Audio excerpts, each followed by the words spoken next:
Is everybody on? Okay, I'm going to go ahead and call the special city council meeting for November 24th to order. Madam Clerk, would you take the roll, please? Yes, thank you, Madam Mayor. Councilmember Jill Valerius. Here. Councilmember Brian Daniels. Here. Councilmember Steve Carrington. Here. Councilmember Richard Best. Here. Councilmember Julie Berberick. Here. Councilmember Deputy Mayor Sabrina Combs. Here. Mayor Edna DeVries. Here. We have everyone present, Madam Mayor. Okay, do you all stand? And since we have Councilman Daniels on the chambers, would you lead us in the pledge, please? I pledge allegiance to the flag of the United States of America and to the republic for which it stands, one nation, under God, indivisible, with liberty and justice for all. Thank you. Next item on the agenda is the approval of the agenda. What is the wishes of the council? Madam Mayor, move to approve. Okay, is there a second someplace? Okay. Councilwoman Valerius. It's been moved and seconded that we approve the agenda. Questions, comments, amendments by the council? Okay, Madam Clerk, would you take the roll then for the vote, please? Oh, yes, Councilman Best? Just so that we publicly announce and make folks aware of this, the link for this special meeting was broken on our website, but as I'm sure the clerk will attest, that it was properly noticed otherwise. And is now fixed. Oh, it's now fixed, okay. Thank you. But it was also noticed other ways, not just on our website for the public, correct? That is correct, Councilmember Best. It was noticed in other ways, yes. Thank you. Yeah. Okay.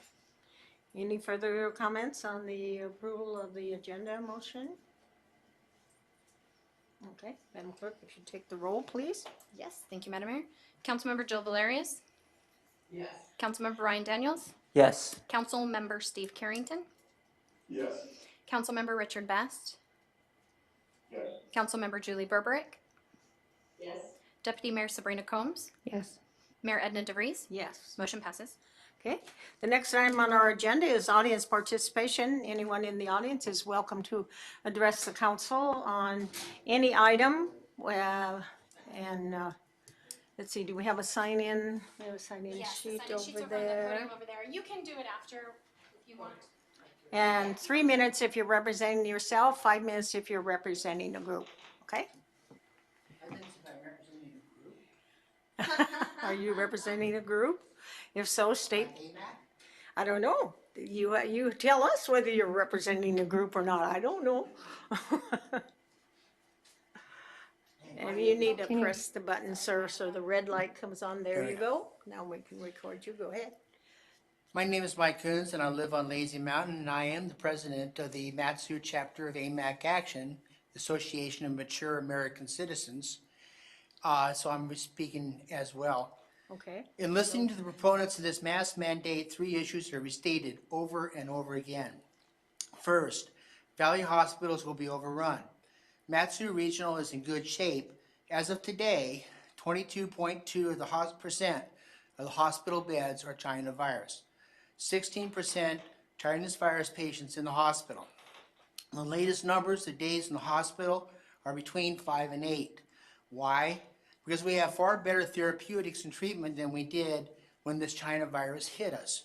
Examples, Congressman Don Young spent 2 days in the hospital and took therapeutics with great results. A 64-year-old friend of mine contracted the China virus. She stayed home, no therapeutics, she's fine now.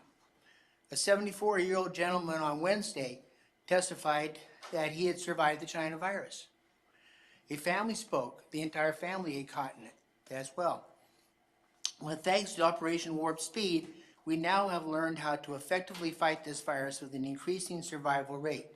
Within short weeks, we may very well have vaccines with reported effectiveness of 95, and I heard today maybe December 11th. Thanks to Operation Second, this is political. This mandate is political. Look at Anchorage, New York, Portland, Seattle. It has nothing to do with the above facts. This is about control, not about what actually works. We knee-jerked with this China virus at a policy level. From what I have seen in the media, we didn't go overboard in care practices, but certain socialist politicians did, because President Trump is president. He worked a steady hand, while the likes of Cuomo, Newsom, and others killed thousands of seniors, continue making really stupid decisions, and instituted lockdowns and feared to steal an election. That, ladies and gentlemen, is where the political aspect hit. Third, masks are the first line protection from the China virus. We've been told from the beginning. 1, keep social distance 6 feet and more. 2, wash your hands frequently. 3, wear a mask if you cannot have social distancing. Note that the mask is third. From the CDC, Dr. Fauci, Dr. Zink, Governor Dunleavy, the President and the Vice President of the United States, Dr. Fauci, Dr. Zink, and CDC have all said that the mask does not stop the spread from infected persons and does not protect one from contracting the China virus. If this mandate isn't about stopping the China virus spread or even slowing the spread, then it can only be for the control of Alaskans. I have 2 attachments. One is the Anchorage. Cases from June 30th, when the mask mandate kicked in, to present. A steady upward with a spike of over 500, with a slight decrease right now. 2 is the Matsu. No mandates. Biggest spike, 75. And a good-sized drop since that spike, even though we don't wear masks. These 2 graphs just mathematically show mask mandates do not work. Vote no on this travesty. Thank you. And I'll give this to you. Let's see, where? Oh, to enter the record? Yes, ma'am. Okay.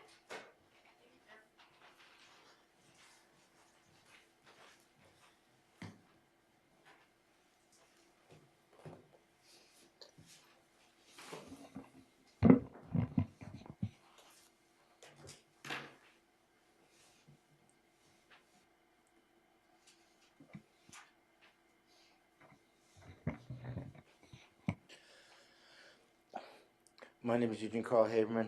I live in the Matsu Valley. Follow the public process. When the public process is done appropriately, decision made by the governing body is more likely in public interest. The agenda tonight, you have one item, a committee of the whole dealing with your budget for 2021. I'd like to remind you, I've said this before the Borough Assembly, the Anchorage Assembly, and other city councils, this thing. There should be I've been requesting a moratorium of all contracts dealing with personnel, employees, during this period. This is not the time to negotiate personnel government contracts and award them with increased pay or benefits. While we're witnessing tomorrow, we don't know, people are wondering if they're going to have a job. Business don't know if they're going to have business tomorrow. So the future is in serious question, but this is not the time to have contracts dealing with payroll and reward them with increased pay and benefits. So far, the Anchorage has looked the other way. The Anchorage Assembly. The borough has looked the other way. And I have not seen any evidence that you are complying with these wishes. The public, when they see you award them with increased pay and benefits, it's not the right thing. People are going through hard times. People don't know what their future is. This is not the time for rewarding people with increased pay and benefits. And I'm talking about government employers. I'm not talking about private sector. Now, the other thing I'd like to say, and it's on the agenda, is with regard to the budget, but I'd like to say this. You're going to have a meeting right after this one at 7 o'clock. You have what we call a consent agenda. This is that place where I've witnessed where you've had items in last couple of meetings that had reference to CARES Act money. But the public had no chance to testify and address before you approve it. Public comment came after that. And some of that money that you awarded, was dealing with the local police department with the city of Palmer. This is not the time to cut the conversation from the people before you make a decision. You should have a fair and open conversation before you make those decisions. But your agenda does not reflect that. And particularly in all times with CARES Act funding. Now, I'm not saying on this item here, this agenda, but previously, roughly a couple meetings ago, it did fall into what I said. And you looked the other way. And unfortunately, I couldn't address it until after you made the decision, and there was no chance for public comment. And then I also would like to remind you too, is this meeting, you still do not offer an opportunity for telephonic. Whereas the borough send me, the Anchorage send me, City of Houston, and so forth, all have that opportunity. And I'll close with that because my time is up respectfully. Thank you very much. Thank you, Eugene. Anyone else from the audience would like to address the council? Okay, seeing no one, I'll close audience participation. The next item on our agenda is new business and the committee of the whole, the presentation of the 2021 budget. No action may be taken by the council following the committee of the whole. What is the wishes of the council? Madam Mayor, move to go into committee of a whole to discuss the budget. Okay, is there a second? Second. Councilwoman Burbrick. Oh. So I heard you acknowledge. Yeah, that's great. Okay. Madam Mayor? Okay, it's been moved and seconded. We go into committee of the whole. Questions, comments? Amendments to the motion? Okay, Madam Clerk, would you take the roll please? Yes. Thank you, Madam Mayor. Sorry, I thought I heard someone want to make a comment. Councilmember Jill Valerius. Yes. Councilmember Brian Daniels. Yes. Councilmember Steve Carrington. Yes. Councilmember Richard Best. Yes. Councilmember Julie Burbrick. Yes. Deputy Mayor Sabrina Combs. Yes. Mayor Edna DeVries. Yes. Motion carries unanimously. Okay. Alrighty, it's your show, sir. Good evening, and if I don't have a chance to tell you later, hope you all have a happy Thanksgiving. I know I'm looking forward to it. And the wishbone thing still works. Is it? So yes, even in 2020. So make okay. sure you're on the winning side of breaking that wishbone. Okay. So I'm going to be speaking off of this. This is a spreadsheet. Tonight, I'd like to spend our time on the capital improvement plan Okay. for 2021. I think we pounded the budget pretty good in 3 previous sessions. So I'd like to start with that. So in your column, first thing, there's a green column, light green column has 2020 remaining. Those are the funds we have remaining for those projects that were approved in previous years. Variety of reasons why we still have the money. In some instances, we didn't have enough money to complete.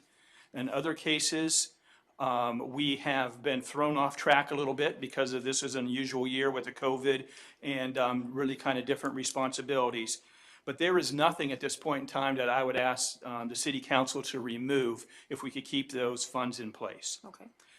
So the column right next to that is a 2021 addition is additional dollars we are requesting for capital improvements. I feel that these are necessary items. We certainly wish we could do more, but we're trying to be fiscally conservative and based upon past practice, and I'll explain that a little later. So what I'd like to go through is go down each of the additions on 2021 for this page and the next page, and then it's Mr. Knoll and our police chief, Shelton, who are spending the most of this money. So if you have any questions, I made them come tonight. So the first one is water reservoir repair for 75,000. As you can see, annually, we are constantly putting money in for that repair. Police radios, $67,000 we are requesting to kind of keep those up to date. The next, we have the lift station, water and sewer lift station well pumps for 50,000. That's pretty much ongoing. And then the police vehicle and replacement for also 50,000. Each of those items, because the city of Palmer has been very good on maintaining those on an annual basis, we're not hit with huge numbers that are necessary. So a good maintenance program and a willingness of city council in the past has allowed us to kind of maintain without the big, huge bump. Golf course, golf carts. See if I can say it 3 times. Golf course, golf carts, $10,000. We have a program where we do the Palmer thing, is we buy used golf carts for our golf course and make them like new. I hear that is traditional for City of Palmer. Let's take somebody else's stuff, shine it up, slap a new coat of paint on it, and it's new to us. We'll continue doing that. It seems to be very successful for us. The other is a golf course infrastructure. We have, it is actually a shack midway that needs to be replaced and be more like a golf shed. And this is where we sell food, beer and that sort of thing out of. And so we think we can do that. Also, too, in the future, we'll be looking at some type of pavilion area so they can host more events and make it a little bit more comfortable. And just want to add that this year, our golf course, this is the greatest year ever as far as revenue and use. And social distancing for that place has really worked. If we go to the next page, we have a roads dump truck with plow blade. This is very important, especially this time of year. It's time to replace that piece of equipment.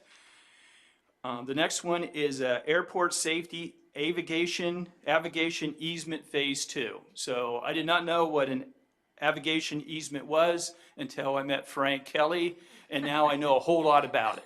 So essentially, it's an area where planes come in and get stuff out of the way so they don't crash into trees.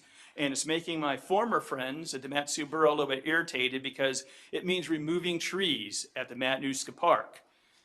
So it's amazing how quickly you can lose friends by getting a new job. The other thing it's new to us is construction of the aircraft outlets. So these are outlets that need to be replaced through the different landing areas. So we're going to go back to this, but the 15,000 and 25,000, essentially the general fund at this point in time slightly bails out the airport. They don't make enough revenue to cover the expenses. This 15,000 and 25,000, we are taking out of 90,000 we negotiated with the new company during the Raven bankruptcy. We were slotted to get zero. Mr. Kelly did a great job, got $90,000, and we'd like to use a portion of that to make these improvements. And so this is really not going to impact the general fund, and found another way to do that. And then another addition is a garbage truck. We have an opportunity and funds to saved up to buy a garbage truck. They're having a different type of truck, and Chris is here to talk all about garbage trucks if you really need him to. But this is very similar to ones we have. It'll be better to maintain. And next year, after this year, we're going to be switching to a whole new model. We think it's just better to get equipment standardized so it's easier to maintain. And as you know, we keep this stuff for forever. So I can almost guarantee, unless a school bus hits it, this garbage truck's going to outlast us all. Madam Mayor. And if you can go to all the way to the last page. So that is all the stuff we want to add for capital improvements. But if you go to the last page, there is an updated funding breakdown. And I want to explain this. as best I can. And Ms. Davis is listening in and is really ready to text me, which my phone's over there if I mistake what I said or what I learned. So on the first one has updated highlight in yellow. You have 2021 funding breakdown. So at the top for this whole program, we have is 934,433. That is past and present. For the general fund, it is 417,433. And I believe it's a policy of the city of Palmer, or maybe it's just a practice, but of our unrestricted general funds, we advance 10% of that to put into the capital improvement program. And that amounts to 294,000, which means above that 10% that we always transfer, I'm requesting additional $122,900 to make this work. The airport fund is a $40,000, which I talked to before, the Raven settlement. Solid waste fund is paying for the garbage truck, and the water and sewer, the enterprise fund is paying for $125,000. So that is what needs to be effectuated into the 2021 budget that I'm requesting. Want to kind of make a point for, if you go down, the next one is 2022 and then 2023. So because we're conservative and we can never always get what you want, but what we feel we totally need, next year we're planning for $1 million from general fund, and then 2023, $1.3 million. I will not come back with that number, but as you can see, this is in no way a Christmas package, and it will not be that way next year or the following year. But just to kind of give you kind of quick overview of where we are with these. So I also want to reiterate that the budget that I sent to City Council for your approval came with a balance of $34,000. It did not include the 417 that we're asking for of general fund for this budget. That would be something City Council would have to approve on top of that. And at this point in time, by just approving the budget as is, would not include any of this, and I want you to be aware of that. So that's all I got to say. Gina didn't text me because my phone's over there, so I don't know if she did or not. So I think we're good. So if there's any questions, I'll be glad to answer those, or we can go into the budget if you have any questions from past meetings. Okay, Deputy Mayor Combs? Thanks. I just have a question about the new garbage truck and the new plow truck. What do we do with the old ones? Do we sell them at auction? Do we keep them? We sell them at auction. So that money goes back into the general fund if we sell it for Yes. a reasonable. Or if Matanuska Brewery wants to buy and put a big sticker on the side. Hey, whatever works. Yes. Okay. So we do sell them, so this isn't, okay. All right, cool. Thank you. Anyone else have any questions on the CIP before we move on? Madam Mayor. Yes, Councilman Best, go ahead. Thank you, Madam Mayor.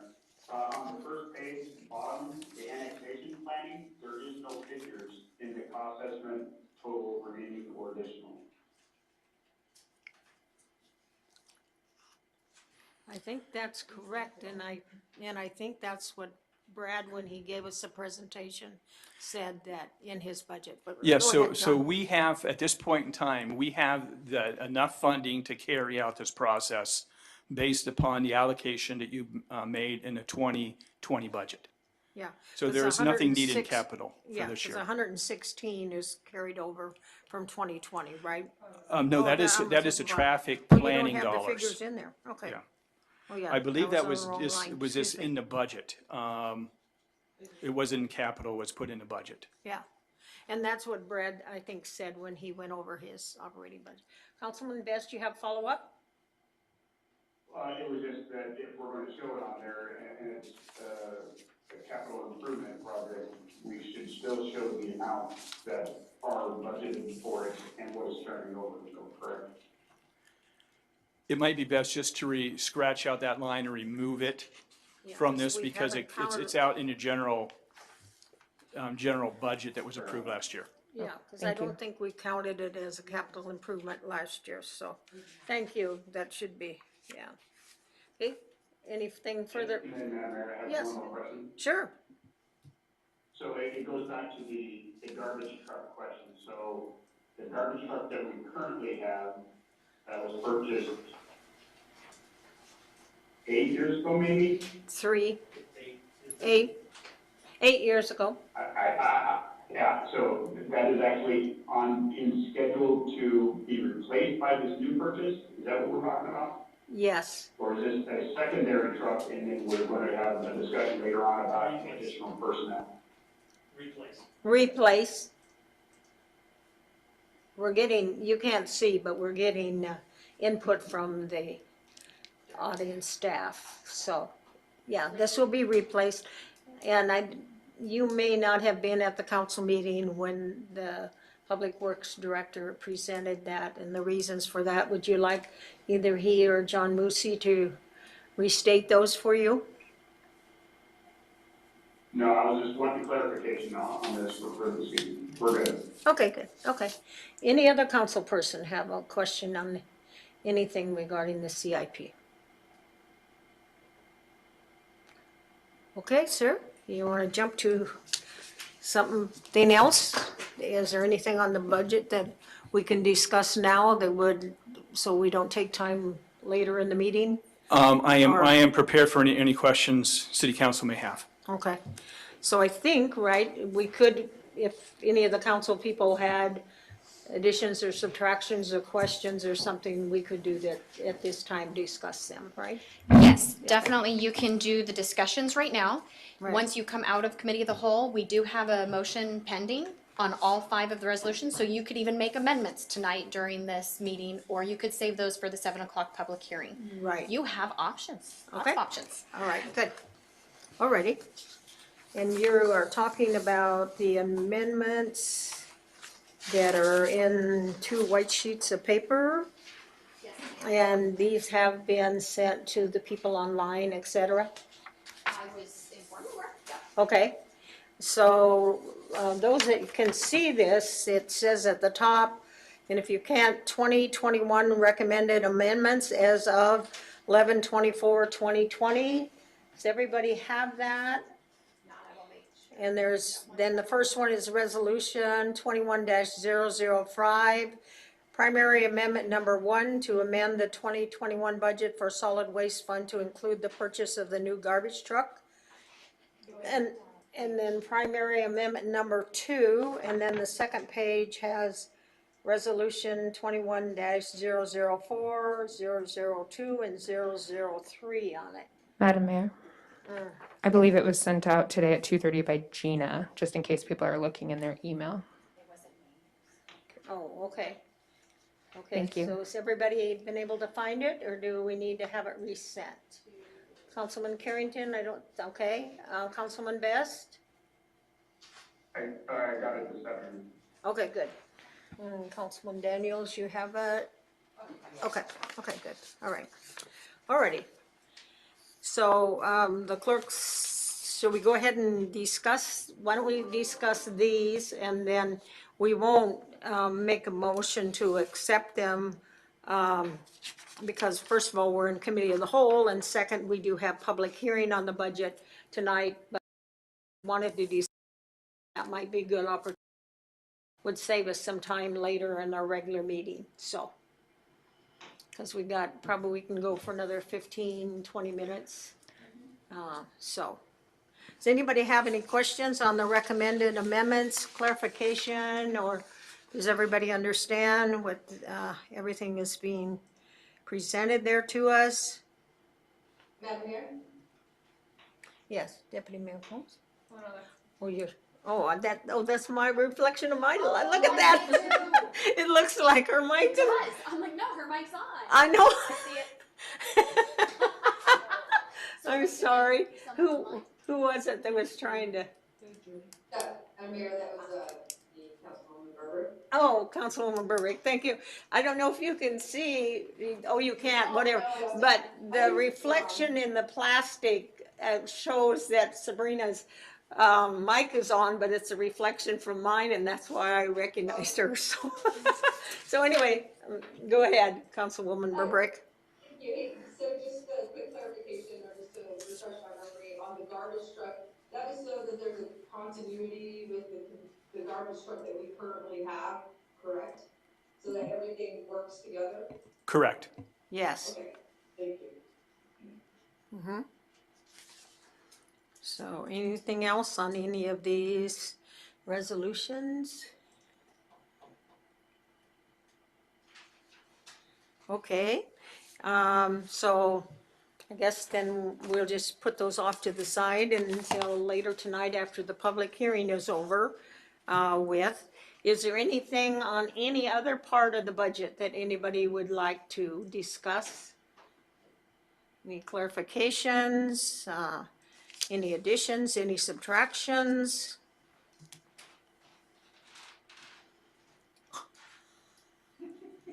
You gave us a perfect budget.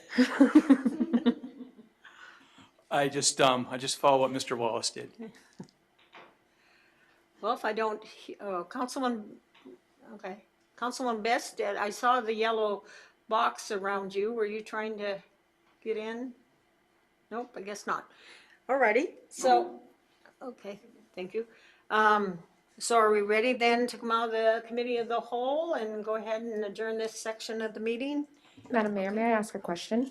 Uh-huh. When we present the recommended amendments, do we need to read them all out during the regular meeting, or do we just say, make a motion to approve the recommended amendments? I probably will, since they weren't in the packet, I'll probably read them so the people listening, Okay, you know. Sure thing. As well as to have them in the record fully.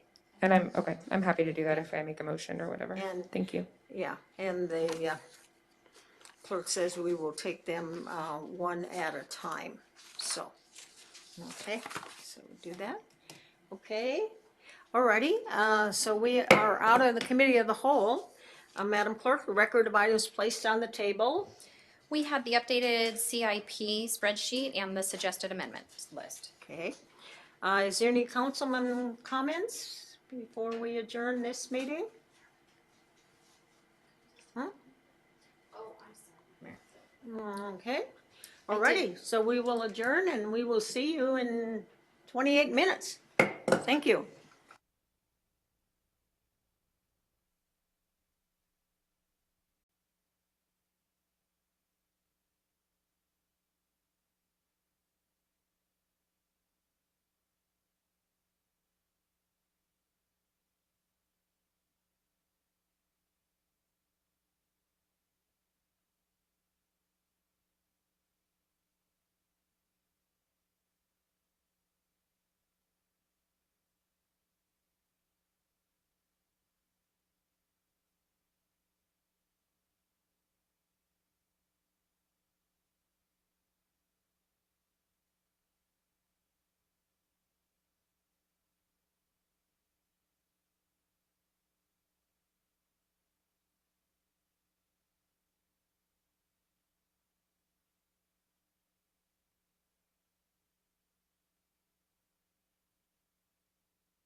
Okay. First sentence.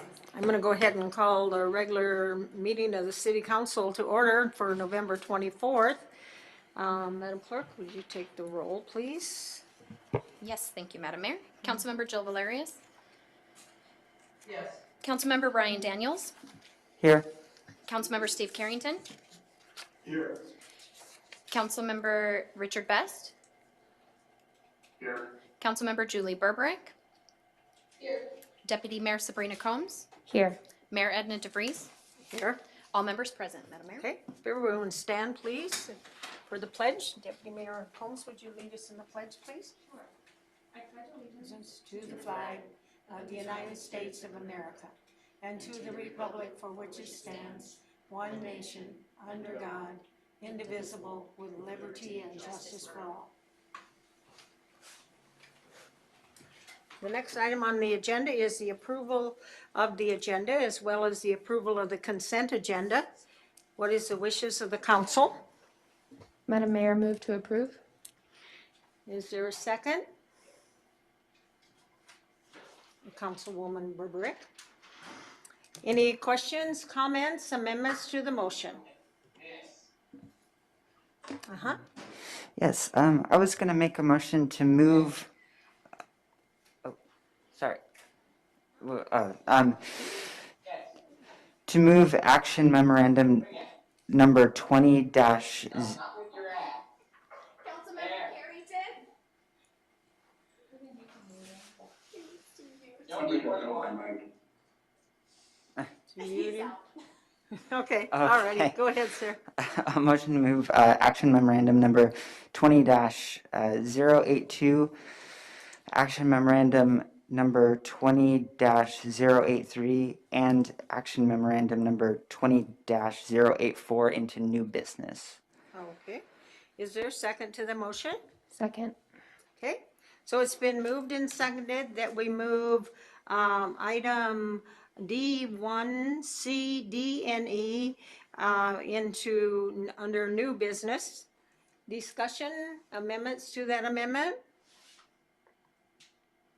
Okay, would you take the roll on that, please? Yes. Oh, he's on mute. Thank you, Madam Mayor. Councilmember Jill Valerius. Yes. Councilmember Brian Daniels. Yes. Councilmember Steve Carrington. Yes. Councilmember Richard Best. Yes. Councilmember Julie Berberich. Yes. Deputy Mayor Sabrina Combs. Yes. Mayor Edna DeVries. Yes, Amendment passes unanimously. okay. Any further questions, comments, or amendments to the approval of the agenda? Okay, Madam Clerk, would you take the roll then for the approval as amended? Yes, thank you, Madam Mayor. Mm-hmm. Councilmember Jill Valerius. Yes. Councilmember Brian Daniels. Yes. Councilmember Steve Carrington. Yes. Councilmember Richard Best. Yes. Councilmember Julie Berberich. Yes. Deputy Mayor Sabrina Combs. Yes. Mayor Edna DeVries. Yes, Motion passes as amended. okay. The next item on our agenda is reports. City Manager, you have a report for us, sir? Yes, outside of all the approvals for tonight, after tonight, we're working on getting ready for the January 9th strategic planning session with the city council. I'll be hiring a consultant to work through that with us for that, so it'll be very profitable. Also, too, being our last regular meeting of the year, I would first off, thank City Council and the Mayor for the opportunity to serve here. I'm really enjoying it, but I really want to kind of point out I've been really impressed with the staff and the work that they're doing, especially during this year with the COVID crisis and additional responsibilities, plus serving and the challenges on trying to provide services while some of our facilities are closed or in a different way. At the AML last week, and of course you may want to talk about this, Mayor, but the Mayor did point out and honor Ms. Davis and her finance department on the great work they did getting all this the COVID money and challenges out.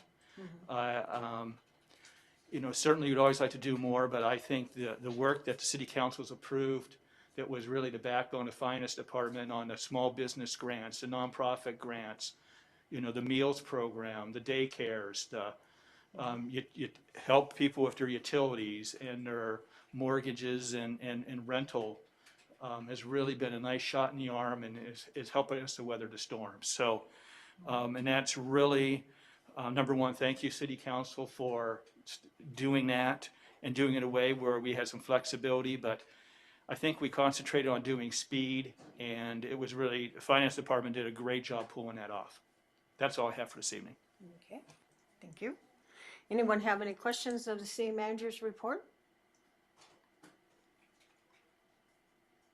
Okay, city clerk's report? Thank you, Madam Mayor. I have a few things to discuss. So I do want to let the council know that I am scheduling some time off for some much needed time away, and this will be starting on Monday, and I will be returning back to work after Christmas. And so Kara will be in the office during her regular part-time hours of 8 to 1, Monday through Friday. So the clerk's office will be represented by Kara during that time, just in the morning hours. The question has come up a couple of times from some council members as to the code of ethics and when is that going to be scheduled, because I'm sure the council remembers that we had our committee of the whole in September, and the request was for staff to work with getting the cleanup and bringing it back as a resolution. That is currently scheduled, and I have talked with the attorney to work with him to get it in January. Okay, for further discussion and review by council at that point. good. So do want to let the council know that it is not approved, nothing, it's all been in a committee of the whole up to this point, and council will see it back. At my last evaluation in the spring, I had talked to the council about wanting to pursue my next level certification, and I want to let the council know that I have achieved that certification. I am now an Athenian Society Fellow. Thank you. It was a lot of work, but I did it. And so right now I'm working with my mentor to get my next step in the teaching process. So while I now am a fellow in the society, I have another level or another step that I have to pursue in order to do that teaching, which is recognized worldwide. So that's very exciting, and the first in the state of Alaska. Palmer has the first one. Exactly. So I want to let y'all get to hang your head. Yay, Clark did that. And in recognition, so my face is turning red because recognizing myself on these things is so embarrassing. The AAMC, the Alaska Association of Municipal Clerks, gave a nomination on the floor to myself to serve on the board as the education chair. Okay. And that happened last week. I accepted that nomination in the time, but what it does require is travel that I have already scheduled for within the budget, so there's no additional financial responsibility by the city. And if there is anything that's not budgeted, it would be something that I would take on personally. Just like this level of certification, I paid for that, myself. And so it does require the mayor's signature to support that I would be able to serve on the board. So I am asking if the council would support me serving as the education chair on the AAMC board. Is there any objections from any of the council people? Okay, I do not see or hear anybody, so, yep. And it is, I felt very honored that they felt confident in me to be able to serve as that education chair as well. So thank you, council, for having that confidence in me too, to be able to serve our state in that way. So, thank you, and that is my report. Okay, good. Anyone have any questions or comments for the city clerk regarding her report or anything else? Okay. My report I have written there, and on the back part of my report is the copy of the letter from the Alaska Community Development Corporation asking for our support. And does any of the council have any objections to me writing that letter? Okay, alrighty, so can Justine prepare that letter and have it ready for my signature then? Yes, what do you need by? Oh, not until December 15th, so I will, yeah. Consider it done. Okay, all right, okay. Alrighty, and then on December 1st, the ambassador in Anchorage from Japan wants to have a Zoom meeting with me on December 1st, and so we've set that up. He just wants to sort of keep in touch because we haven't been able to meet personally or anything like that, so that'll be going on. And that's all I have for my report. Anybody have any questions, comments on my report or anything else? Okay. The city attorney, Mike, do you have a report for us? Madam Mayor, thank you. I'm good for now. Thank you very much. Uh-huh, thank you. Happy Thanksgiving. If I don't get a chance to tell you before, probably won't, so. Okay, the next item on our, I'm sorry, go ahead. Happy Thanksgiving to all of you as well. Thank you. The next item on our agenda is audience participation. Anyone is welcome to address the council on any item under audience participation. 3 minutes if you're representing yourself and 5 minutes if you're representing a group. Audience participation is now open.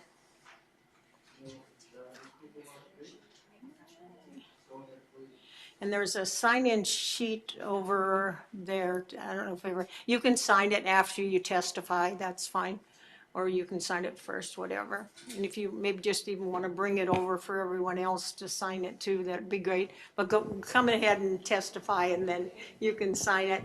Thank you. I'm gonna put the microphone up here so that way they don't have to keep touching. Okay. It's too big. I don't think might help. I'm afraid I'm gonna break it. It's too wide, I think.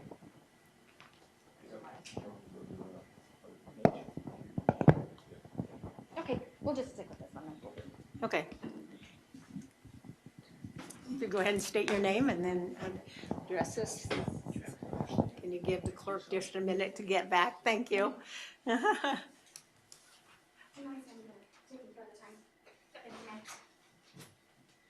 Okay, I think we're ready. Thank you. Okay.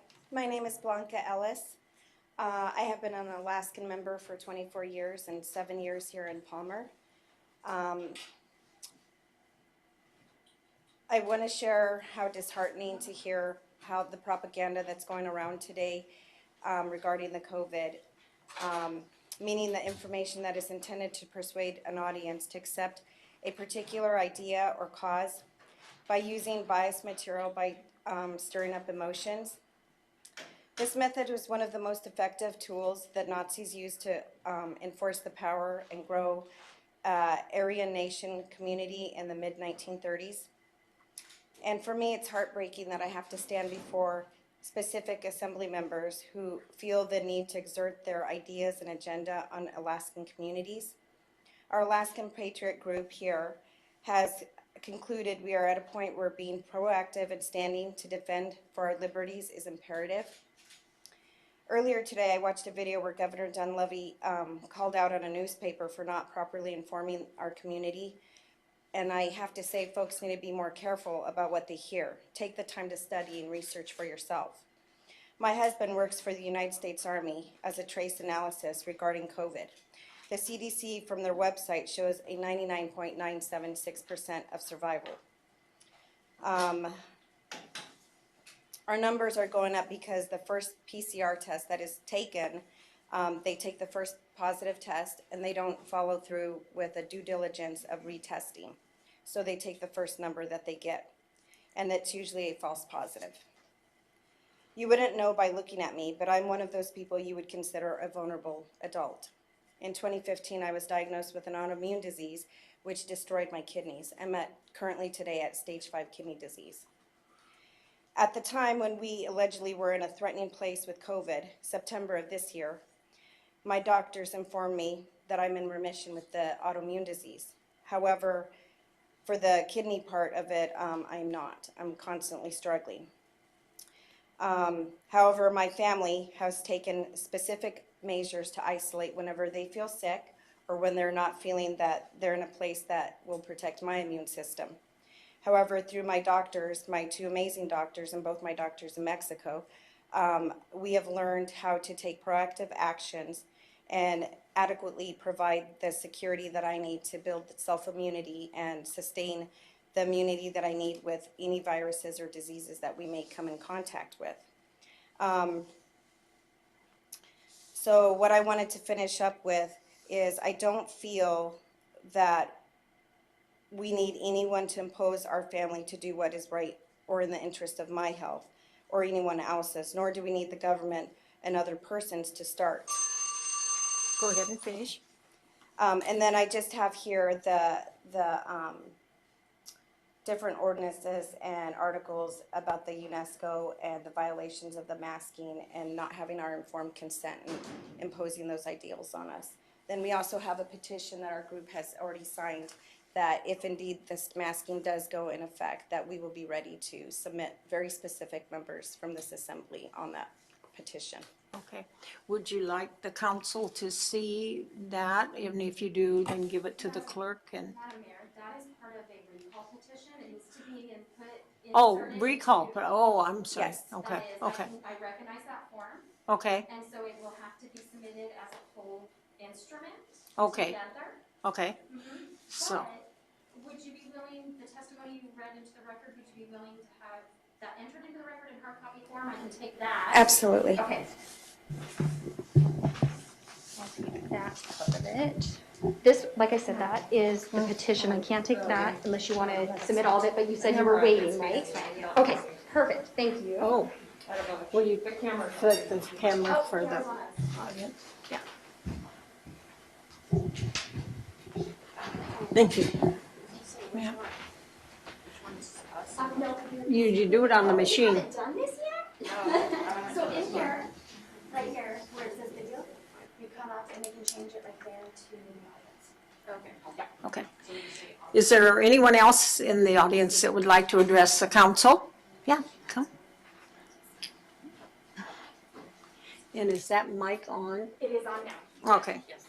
Hello, my name is Anna. Good Hi. evening. Good evening. Hello. Okay. Yeah. All right. Good. Hello, my name is Anna. Good evening.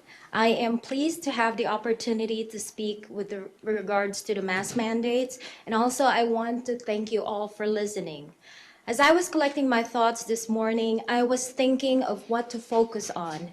And I thought, well, I'm a microbiologist by profession, so speaking about the clinical aspects can certainly help shed some light into this situation. I can talk about how 1.5 million have contracted and died of tuberculosis in 2018, yet not a single citizen was required to wear a mask. Never mind that TB is a highly infective airborne pathogen and people can also be carriers, but there was no hysteria or cause of concern there. People didn't know this data about tuberculosis, but all of a sudden everyone has become an expert on coronavirus. Why do we need to mandate orders for people to wear masks for a virus that is milder than the flu and has a 99.96% survival rate, according to the CDC? In over 20 years of working in the laboratory, we have never worn a mask, except when we have to decontaminate TB samples in a biosafety level 3 area. This is an anomaly. Please consider the psychological and medical implications of masks on our children, how it interferes with facial recognition, and how easy it gets for human traffickers to abduct our children. How can we discern when there's a threat when everyone is wearing a mask? This is not normal and should not be normalized. I wasn't born in this country, but my parents moved to the US because of a dream, a promise of opportunity for a bright future. And that also includes freedom, not just the freedom of speech, but freedom to redress grievances. As I stand here, I am appealing to each and every one of you to please listen to the people. You have a responsibility when you assumed your position. This responsibility is to serve the people and to advocate for their will. I love this country because it is the land of the free, and it is a place where people rule over the government. But that's not how it feels anymore. Many people came here to speak their hearts. I implore you to please listen to both sides. I was here last week as well, and I have heard everyone, pro-mask and anti-mask. I hear fear mostly from those who are for it, and hear anger and frustration from those that are against it. From what I've observed tonight and last week's meeting, the people have spoken. There is a landslide majority of people who do not want this mask mandates. I stand alongside with them as I say, please reach into your heart and ask yourselves this question. If I die tomorrow, how do I want to be remembered? What kind of legacy do I want to leave this planet? One who has truly served the best interests of the whole, or one who has caused disdain and chaos? Because right now we are still choosing to peaceably assemble, but I assure you, if the majority is disregarded, an uprising is imminent. Thank you. Thank you. Anyone else? Yes, sir.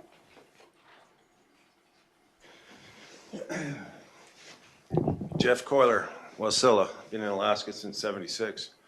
I look at this screen up here where everybody's not here present because of, I can only imagine what reason, and I'm thinking of the thousands of people in Palmer, Wasilla, that would love to be here if they had this luxury up on the screen. They'd be here in support. They got a life to lead, and the reason why I'm here, I'm not cut out for this kind of thing, speaking, but I'm so irritated by it all. I had to show up. I don't like doing it. This mask mandate potential, or even an Anchorage mandate, man, that's so against the American way. That's so, I mean, why don't we wear helmets in our vehicles? This is, I mean, where does it end? Where will it end? It's just, it's insanity. It's like treating everybody like a bunch of sheep.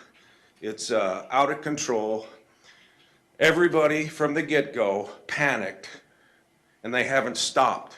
They just kind of eased up, and then they, in different parts of the country, world, but this country, it's just a complete panic.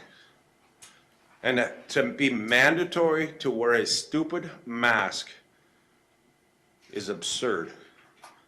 I mean, you can die from so many ways in life.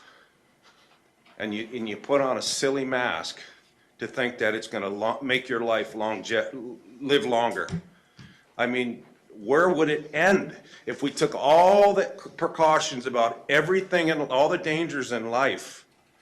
Where will it end? Next week it'll be something, the next year it'll be something different. You know, it's like, I'm just pissed. I'm trying to control my language and everything here because it's absurd. And then you see the politicians and the people behind the scenes not wearing a mask, not social distancing, when they're out dictating to the public, to the masses, on what they should and should not do. That's I don't even want to go there. It's not good, but she was saying it right. This is free country, and there will be an uprising if this shit doesn't come to a halt. It's just, it's gotta stop. It's gotta stop.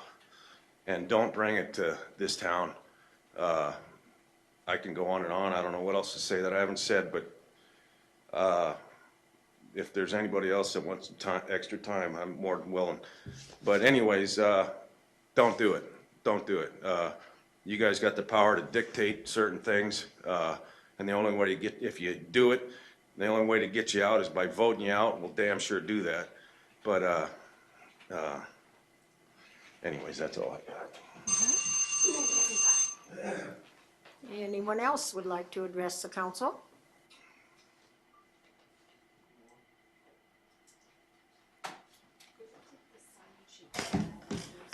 The sign-in sheet, I think, is being circulated there someplace. No one else? Go. You know, it looks like to be last, right? I know.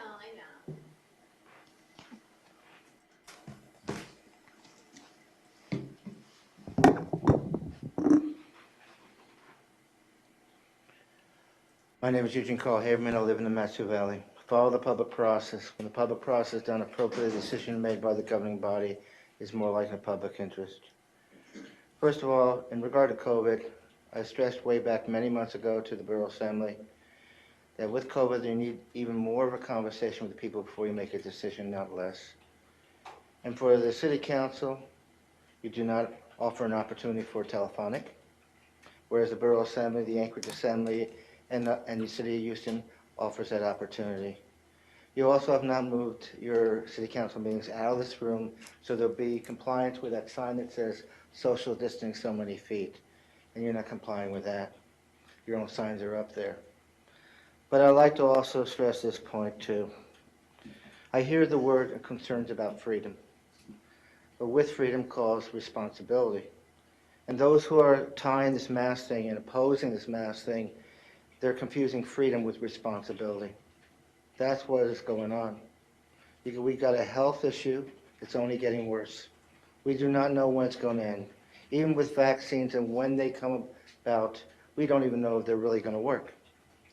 And many people have already indicated, sizable numbers in the United States, have said that they're not even going to take that vaccination. But that hasn't come to that chapter yet. But what has come to is this scenario. You're going to hold another meeting on this issue of the mask tomorrow. I'm not sure about if you close public hearing or not, but the factor is that you're having this conversation at a distance from the people. Whether you're for or against this issue, you're not showing the respect for the public to be engaged and hear that conversation. I noticed at the last meeting that you had on it, I was remote, and I witnessed a scenario that when the council members were on the phone calling in and I was remote, I had difficulty with hearing the council members. And that recording is coming from Radio Free Palmer. So here again is one more reason that you got to not do it this way. Now, I'll also remind you, you're going to have this meeting tomorrow, the day before Thanksgiving. Bad weather, but the fact is this showing respect? This is not the way to do it. So I would delay the scenario until you have an appropriate place for the public to be engaged with telephonic. And I would also say to you all to discontinue your city council meetings until you have that. It's not just on the issue of COVID and mask wearing. It's on the issue of any decision that you are discussing and making decisions with respect. And that closes my comment with 7 seconds to spare.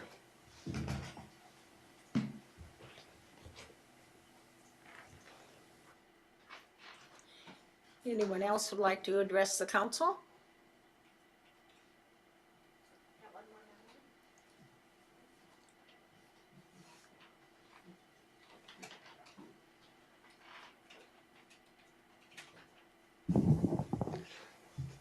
My name is Mike Bolevsky. I live at 325 East Firewood Avenue.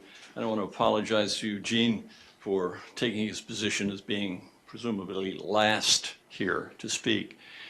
But I've listened. I was here last Wednesday, and I'll be here tomorrow as the remaining numbers, 500, are read into the record. I would like to take a slightly different tack. I know it's easy to become excited about a mandate proposal for a mask.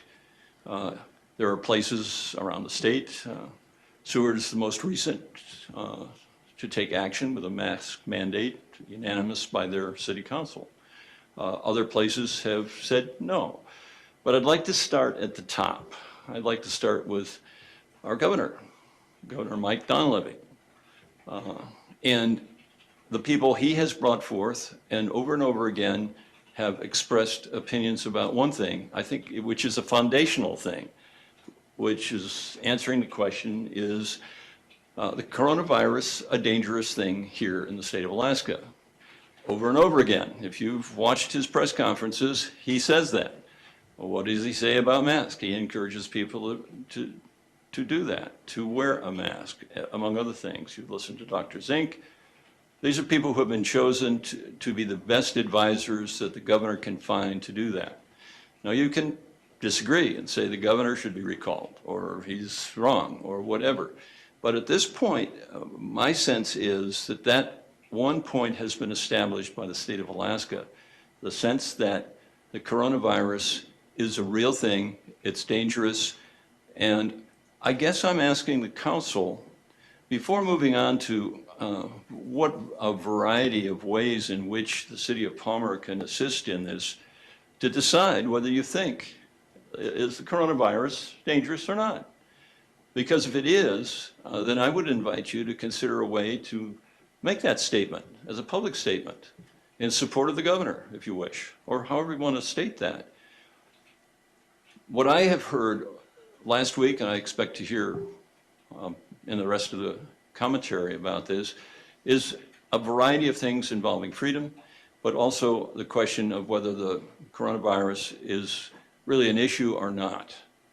And I think if you look at that, make a statement, and understand that it's an evolving situation, and whatever you give as an opinion at this moment in time may change over time, because that's what we have discovered around the country, and in fact around the world. But I think that's an important place to start, and the issue of a mask mandate comes down the road, my opinion. But thank you anyway for listening. Mm-hmm. Anyone else that would like to address the council?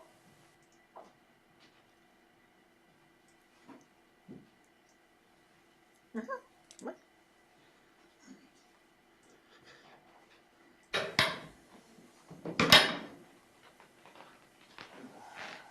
Thank you. Mm-hmm. My name is Eric Anderson. I was here and testified last week. I didn't realize today was another coronavirus face mandate, open to the public, but and that's not what I'm going to try to communicate to you. I believe the agenda for today should be put on hold. Honestly, I think there's bigger priorities around. You said you're going to be leaving for the next month, and the city clerk's a pretty important position, especially at a time in a global pandemic. I understand there's going to be replacement, but I think a full-time position is more appropriate in a time like this, since we don't know if emergency meetings may be called down in the future because of this pandemic, or what kind of regulations that might have to come up as temporary measures that the clerk needs to certify. I feel like things are not prioritized in the way they should. We're looking at budgets proposed for next year. The ice rink's closed, the golf course is closed, the community center's closed, the library's closed, and all these fee schedules really don't mean nothing right now because nothing's open. So I think you need to step back and try to prioritize the agenda for the city council before you move forward on just the agenda. Thank you. Thank you. Anyone else would like to address the council?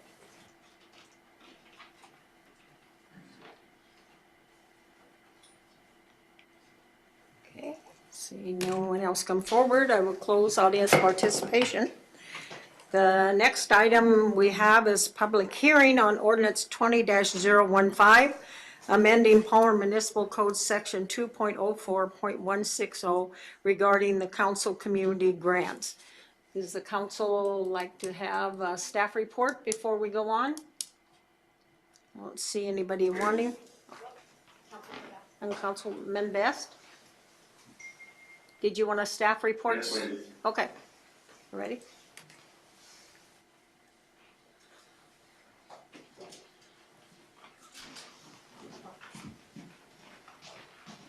Yep, go ahead, sir. Okay, so ordinance 20-015 regarding council community grants. This was on my table when I arrived with the intention of the city council wanting something better. Staff has worked hard to make this more simplistic and more efficient, and that's what we've done. Essentially, we have stricken the entire ordinance and came back with what I believe is new and improved.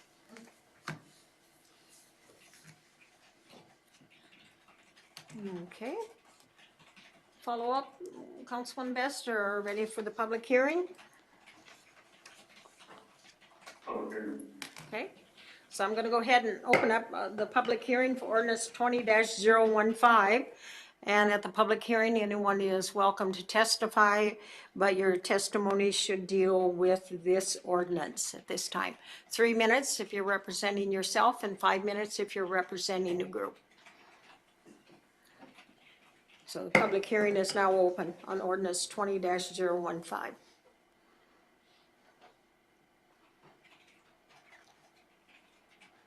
Okay, I don't see anybody coming forth. Does the council have any objections to me closing the public hearing? Okay, so close the public hearing on ordinance 20-015. What is the wishes of the council? Madam Mayor, move to approve. Okay, Councilwoman Rubrick. It's been moved and seconded that we approve ordinance 20-015. We have a couple of, or three corrections that we would like to make. The money for the community council grants is in the council budget, which is handled by the clerk's office. And so, and in this, the applications and the review and the presentation to the council comes from the manager's office. So it's been recommended that we go ahead on page 36E, where it says to the city manager's office, that it be changed to city clerks. At the top of page 37, 1, where it says city manager, be changed to city clerk. And on the second line, it says the managers will be changed to clerk's comments on applications. So there's 3 places. And yeah, please. Madam Mayor, move to make those clerical changes from manager to clerk. Okay, is there a second? Okay. Councilwoman Valerius.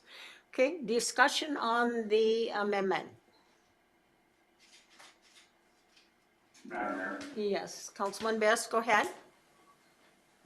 I understand the functionality of the monies, if budget-wise, is going to the clerk's office, but this is the management of those programs, aspects through the city manager. And I guess my question would be, one, does the clerk's office have enough time to manage the administration of these? Or she was more of a pass-through of the information and documenting it for information for council to review later while the manager was managing the program? And are we kind of muddling up the authority aspect? Okay. Norman, do you want to answer that since you made the request for this? Thank you, Madam Mayor. That's a great point, Councilmember Best, about the management of the projects. And absolutely, I now see where you're coming from. That was a little bit of history that I think we were missing a little bit on.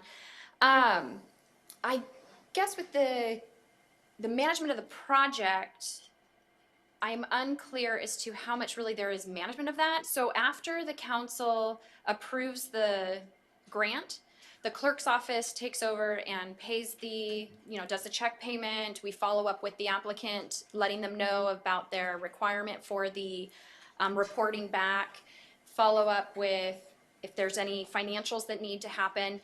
And the code does say that it's the clerk's responsibility to set and receive requests for communication and appearance requests, which is where that follow-up communication would happen. So outside of receiving the application, the clerk's office was doing the responsibilities. Can I get, if it's okay, may I ask what that management was, that the other type of management expectation there would be? Because then I'm happy to give it back to the manager. Okay. I'm not sure. Okay, John, did you have some comments? Yeah, I thought you could not do no tag backs. in this game. So it's a small program. I think it's 15, 18,000. And the important work is to make sure the application is complete, so the city council can make a judgment on do they want to fund this program. I don't see a whole lot of work, to it, other than keeping track. The finance department has a piece of that. That is not going to change. And then the reporting of the actual finality of the grant. It's a very small program, but it's something I think good for our community. And really, decision-making, before this ordinance rests with the city council, it will rest with the city council to make the decisions. So I think it's very limited as far as any type of management or effort. The only problem would come in is if somebody misused the funds, and then I'm always available to kind of assist and help. But we've not had that in the history of the city of Palmer as far as I know, and I don't see it happening in the future. Councilman Best, are you okay with the answers, or do you have a follow-up? I appreciate your answers. Okay, alrighty. So we have the amendment on the floor. Any more questions about the amendment for the 3 changes from manager to clerk or clerks, depending on the position? Okay, Madam Clerk, would you call the roll for the amendment, please? Yes, thank you, Madam Mayor. Councilmember Jill Valerius? Yes. Councilmember Brian Daniels? Yes. Councilmember Steve Carrington? Yes. Councilmember Richard Best? Yes. Councilmember Julie Berberick? Yes. Deputy Mayor Sabrina Combs? Yes. Mayor Edna DeVries? Yes. Amendment passes unanimously. Okay, further questions about the motion as amended to adopt the ordinance? Anyone have any further amendments or questions or comments? Okay, Madam Clerk, would you take? Madam Mayor. Oh, Councilman Best, go ahead. Thank you, Madam Mayor. As many of you know, I've had some consternation with the adjustments of this over a period of time. We have kind of changed the focus of it being Palmer-centric to more community-centric. And we see because of these monies that are under council's discretion to spend far outside of our city limit areas. And in the old language under F, we had stuff in there like the event must primarily benefit the community and residents of Palmer. And in our new language, it's about the community. And I feel torn still with the idea that we're excluding in our language the residents of Palmer. This was originally developed so that we could spur economic activity and community events within the Palmer area. And then we've got some businesses and folks that are just outside of state limits. And so then we kind of put a little bit of a boundary of, within a certain period, a certain distance. And then we broadened it to, if you're in the valley. And so I still have reservations with not putting a boundary limitation for these funds that, as elected officials on the city council, I think we should have kind of rein in the proximity for the expenditures. So I would like to hear other council members on my part adding back some of the boundary limitations. Okay. Madam Mayor? Yes, Councilwoman Berberick, go ahead. Thank you. I understand where Councilman Best is coming from, but I think that he's not putting faith in our ability to make those decisions. It still says in the in the rewritten, word here, council shall have retained the right to make the final decision, on the annual council community grant operating budget, determining the community grant recipients, and determining the community grant amount. So ultimately, that does still leave us with the ability to make those decisions to determine if something is way outside of those parameters that we feel uncomfortable with, that we can say, no, we're not going to make a grant for this event or this service. But it does allow us to a little bit more flexibility than the previous language did. That's all. Okay, any other, Deputy Mayor Combs? Thank you. Along those same lines, I think it's important for us to remember that we are a gateway community, and so a lot of events that occur in our community don't happen in city limits, but they still bring a lot of economic growth and visits to our town. So by putting a boundary on it, I think that we're limiting ourselves as far as even just pass-through traffic. You know, if there's an event at Hatcher Pass, they're stopping in Palmer to get groceries or get gas or eat food. There's a lot of things outside of our city limits that help us. And I do think that as a group, we are able to recognize easily what events will benefit Palmer and which have nothing to do with us. In my years on the council so far, I can't think of anything that we've approved that didn't directly affect our community in a positive way. So this is a smaller program. These are smaller grants. And I think that we are pretty capable of discerning what is going to help our community. Thank you. Okay, further council comments? Okay, Mayor. yes, Councilman Best, go ahead. And I appreciate those comments.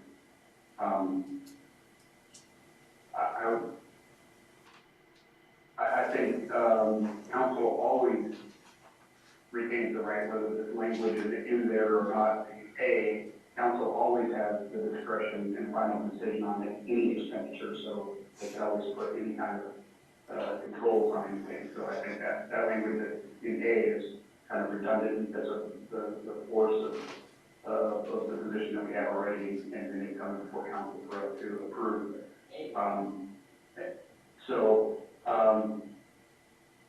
I hope that everybody holds this in their mind as we go through and have groups come to us, and that we, hold to the core of this language and everything that is inferring versus kind of how it's spelled out before. What I think the language did before is it made it where the entities that wanted to come to council had kind of boundaries and maybe boundaries is the wrong language that I was using earlier, kind of guides of what was acceptable. This is much more gray, and I get it. It gives more flexibility. And so I guess I will not put forth an amendment to it. But if I can kind of strike another position, I do believe that we need to put a limit on the size of the grants. We've had some pretty large asks, and it's not that they weren't good causes or that there wasn't a need. It's that we have a finite amount, and I would like to, maybe it's something that's not necessarily for us to codify tonight, but I would like for council to have on our discussion January, February, a limitation of grant size. No more than $2,000 or something like that. We have gotten to the $3,000 range, and we're looking at only a $12,000 budget. That's 25% of of the $12,000 budget. So you could really limit your number. We want to encourage multiple groups $500,000, that kind of stuff, where we can kind of, help try to get some of those out there. So, I think probably in the council comments, I'll ask for us to put on the agenda in February, March. Okay, Councilman Carrington. Madam Mayor? Yes, Councilman Carrington. And I don't know that I would go for the restriction of area, as Mr. Justice kind of alluded to, but the tone of the description does seem to be very much community. And I guess to the point I was reading the paragraph 160 right before A, it talks about the goals of community grant programs to provide modest levels of support and assistance to help foster and develop community programs, services, projects, and events to enhance greater Palmer's quality of life. I guess just that phrase, greater Palmer, it's like, I would just, to me, I would take out the greater and just say Palmer, because the reality is, not everybody has a clue where the inside and outside. And I guess to me, the whole focus is just kind of, I don't know, sometimes you blur the camera so far it doesn't help, but. Is that a formal motion? But I'll just leave that as a comment, but it just seems to be kind of broadening out, and I guess I don't see a problem with emphasizing that we're trying to foster and develop things in Palmer. Not necessarily draw a line, but just focus on that. It's a minor thing. I just wanted to say my piece.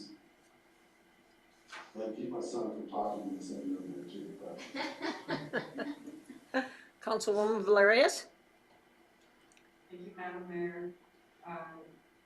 I think I don't take much issue whether it's a greater versus Palmer's quality of life.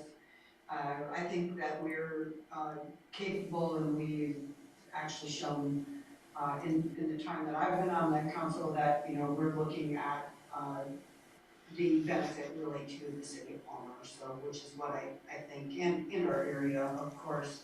As for putting financial limit per se, I don't agree that is helpful.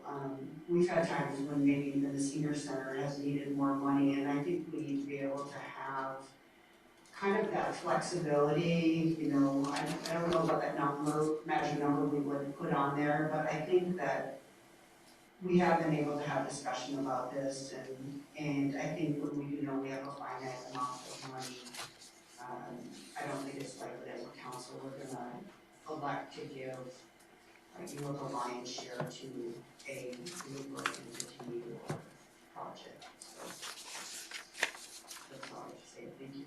Mm-hmm. Okay. Further discussion?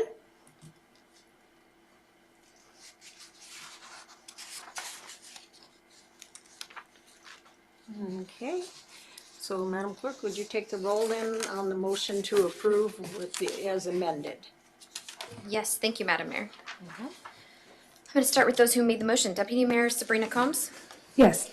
Councilmember Julie Burbrick? Yes. Councilmember Richard Best?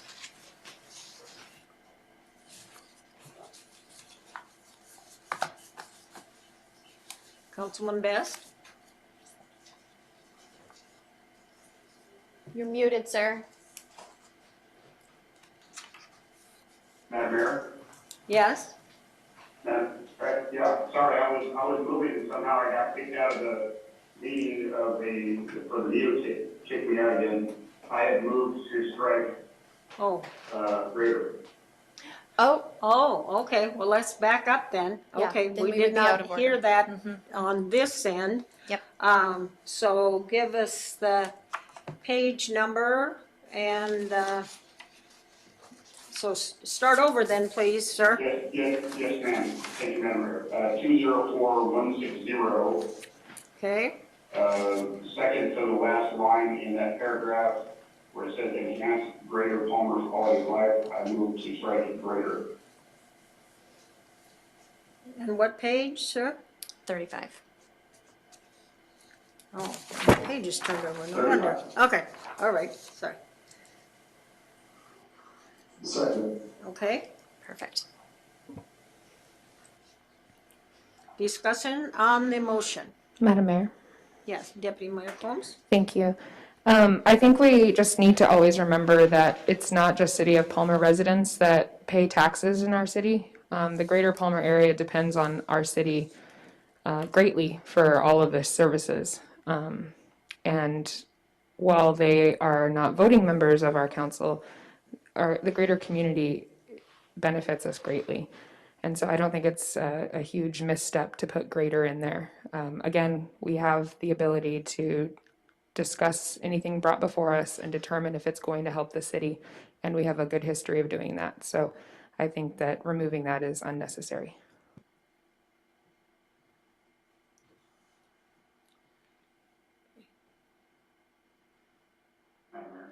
Yes, go ahead, Councilman Best. Thank you, Madam Mayor. I appreciate those comments. I do also appreciate Councilman Carrington and his kind of drawing back that it is a community council grants, and community is already kind of larger than just the city entity. And I think that's what it should be drawn back to, is the enhanced Palmer's quality of life. And we've already, it talks about in it multiple times about developing community programs, so it's already community centric. But I think that since we are elected officials of the city of Palmer, we should strike that language in understanding that it is a community that we are striving to help improve, but that we keep the understanding of where our authorities lie. Okay, other comments, questions? Councilwoman Valerius, go ahead. Thank you, Madam Mayor. Again, community, Palmer is a community, so to me that isn't defining a larger area, and I don't think it's necessary to strike the greater Palmer, because we certainly testimony from people in the greater Palmer area. They do contribute to our tax base, so I think that the language seems fine as it is. Thank you. Okay. Councilman Carrington? Thank you, Madam Mayor. I'd also point out, and I've been one for years to remind people that, the businesses in town are our tax collectors, and they collect money from people from all over to share with the city. But we also have residents who pay property taxes, et cetera. So I guess I'm just trying to find a little balance in that. Okay. Further comments or questions?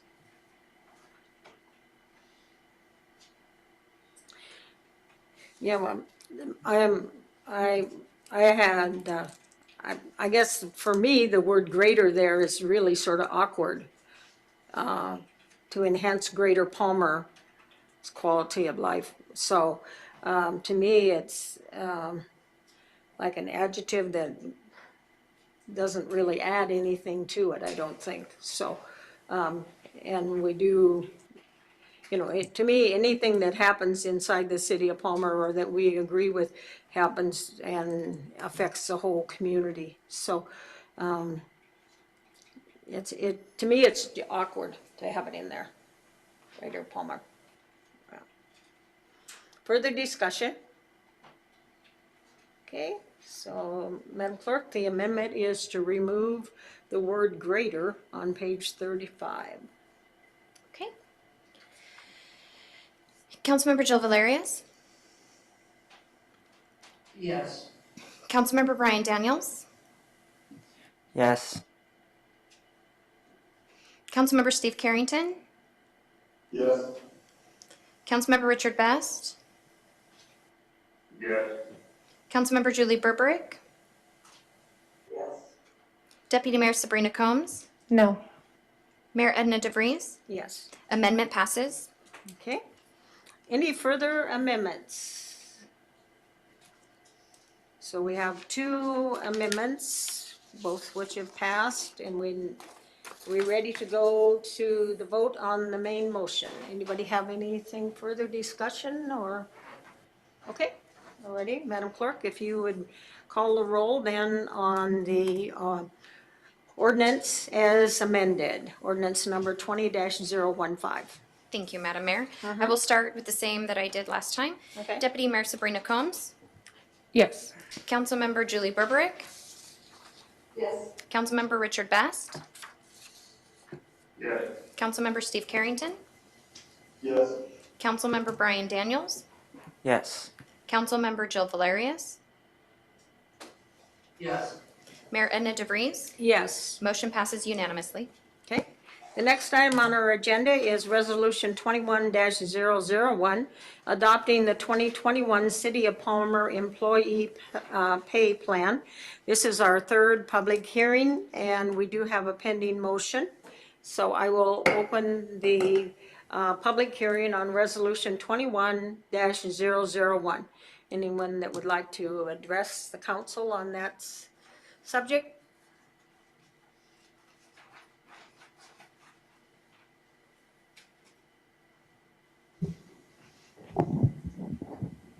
Before you start, can you hear me okay? Okay, just testing. Thank you.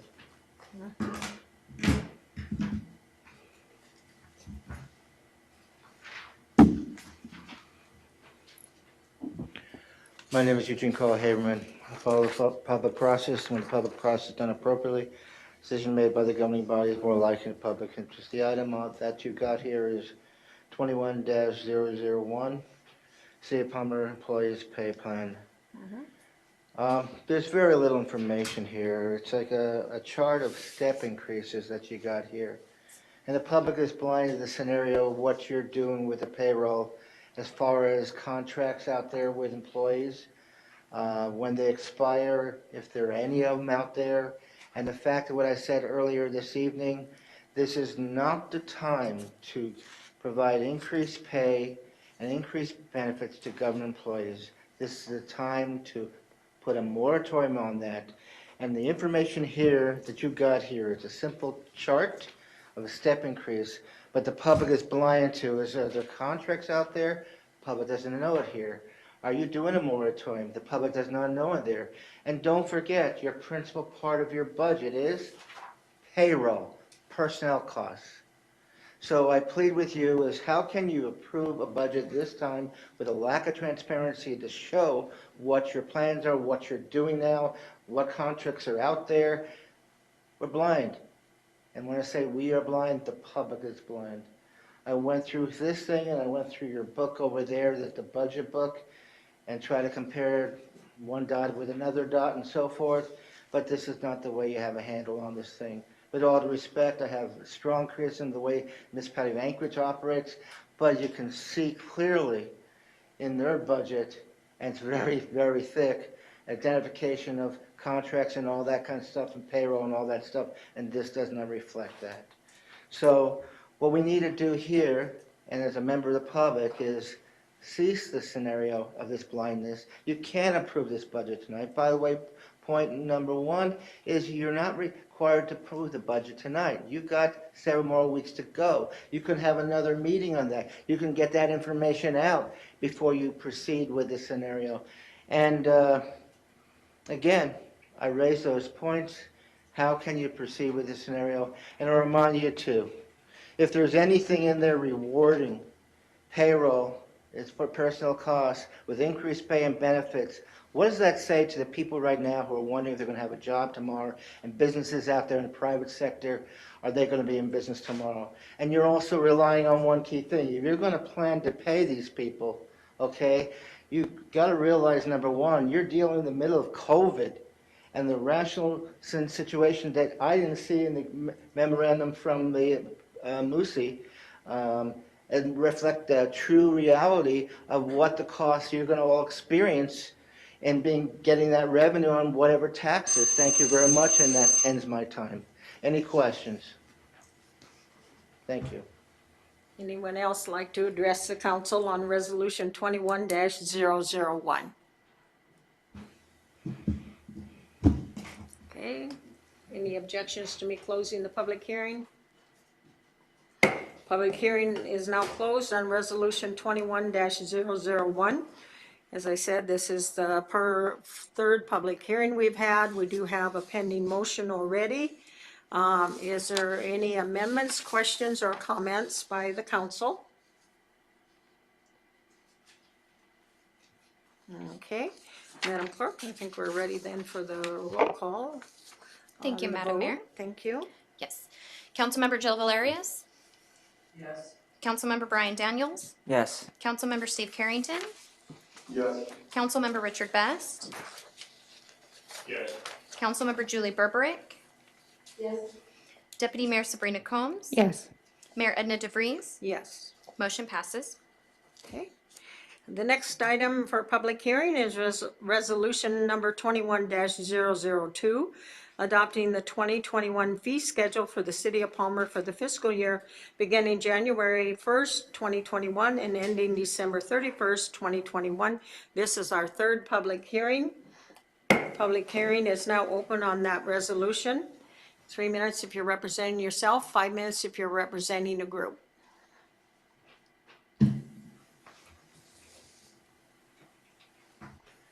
Okay, my name is Eugene Carl Haberman.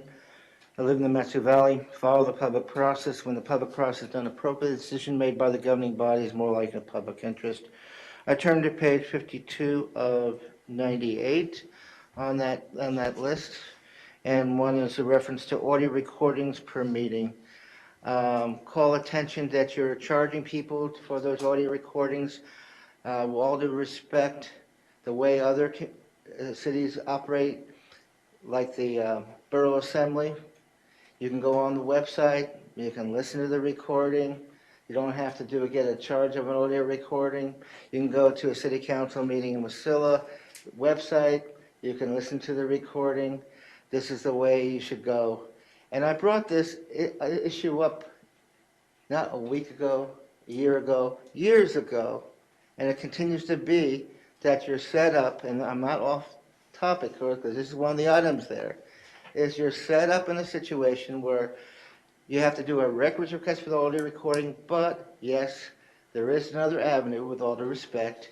Palmer Free Radio, the recording is on there, but as I stated earlier this evening, that I listened to your meeting remotely when I had to leave at the last meeting on the mask, and when the council members were speaking, it was weak in listening to your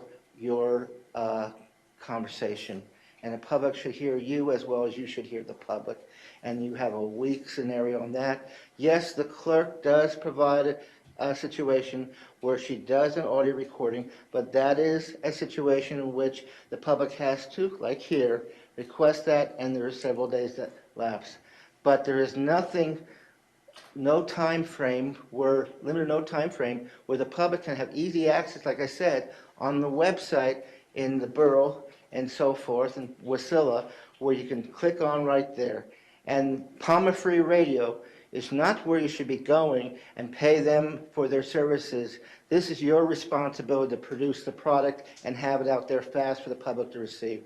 And just closing with 41 seconds to spare, I'm watching the clock. I can't help but notice that you got several items on this agenda in reference to the budget. Okay? The one just before, you heard public testimony, and then you voted. The situation is, this is not the right way to go. You should hear all public testimony on all those items and then proceed, because making decisions on these resolutions individually before you hear public comment on all those items until they're closed, this is, thank God, even Anchorage Assembly and the Borough Assembly doesn't even do that. Thank you very much, with 1 second to spare. Thank you.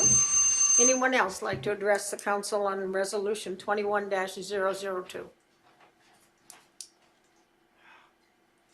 Okay, with that, does council have any objections to me closing the public hearing?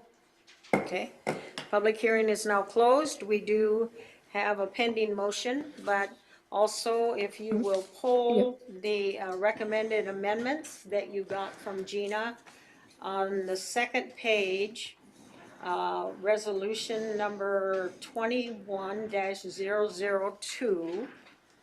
There is an amendment for airport fees, utilities, and the removal of the trash for the garbage truck clean out. So, Madam Mayor, yes, go ahead. I move to amend the 2021 fee schedule with the following changes. Airport fees, all tie-down spaces add 3% sales tax, including transient rate. Utilities, monthly added to unmetered wastewater service rates. And removal of prohibited items in trash, warranting an unplanned garbage truck cleanout per hour. Okay, is there a second? Councilwoman Valerius? Madam Mayor, I'll second. Okay, thank you. Discussion, let's take the amendment first. Discussion on the amendment. Okay, Madam Clerk, would you take the roll then on the amendment resolution for resolution 21-002? Yes, thank you, Madam Mayor. Councilmember Jill Valerius, Yes. Councilmember Brian Daniels, Yes. Councilmember Steve Carrington, Yes. Councilmember Richard Best, Yes. Councilmember Julie Berberick, Yes. Deputy Mayor Sabrina Combs, Yes. Mayor Edna DeVries. Yes. Amendment passes. Okay, any further amendments on resolution 21-002? Okay. Madam Clerk, would you, oh, sorry, Councilman Best, go ahead. This isn't another amendment, but it's just a comment, you know, we have a few increases, and I think they all are reasonable. I would like to point out, you know, if there is anybody in the news media kind of following along with that Palmer is lowering the price of punch machine packages a nickel out of a fire frame to the little common kids. I think that it was trying to make sure that it was consistent throughout the fee schedule. But you know, we're going to make sure that the people get their nickel back right now. And I appreciate it. It's cashed by the administration. Further discussion on the motion to approve as amended. Okay, now I guess we're ready for you, Madam Clerk. Thank you, Madam Mayor. Okay, so Councilmember Jill Valerius, Yes. Councilmember Brian Daniels, Yes. Councilmember Steve Carrington, Yes. Councilmember Richard Best, Yes. Councilmember Julie Berberick, Yes. Deputy Mayor Sabrina Combs, Yes. Mayor Edna DeVries. Yes. Motion passes. The next item on our agenda is a public hearing for resolution number 21-003, adopting the 2021 fine schedule for the city of Palmer for the fiscal year beginning January 1st, 2021 and ending December 31st, 2021. This is our third public hearing. Public hearing is now open.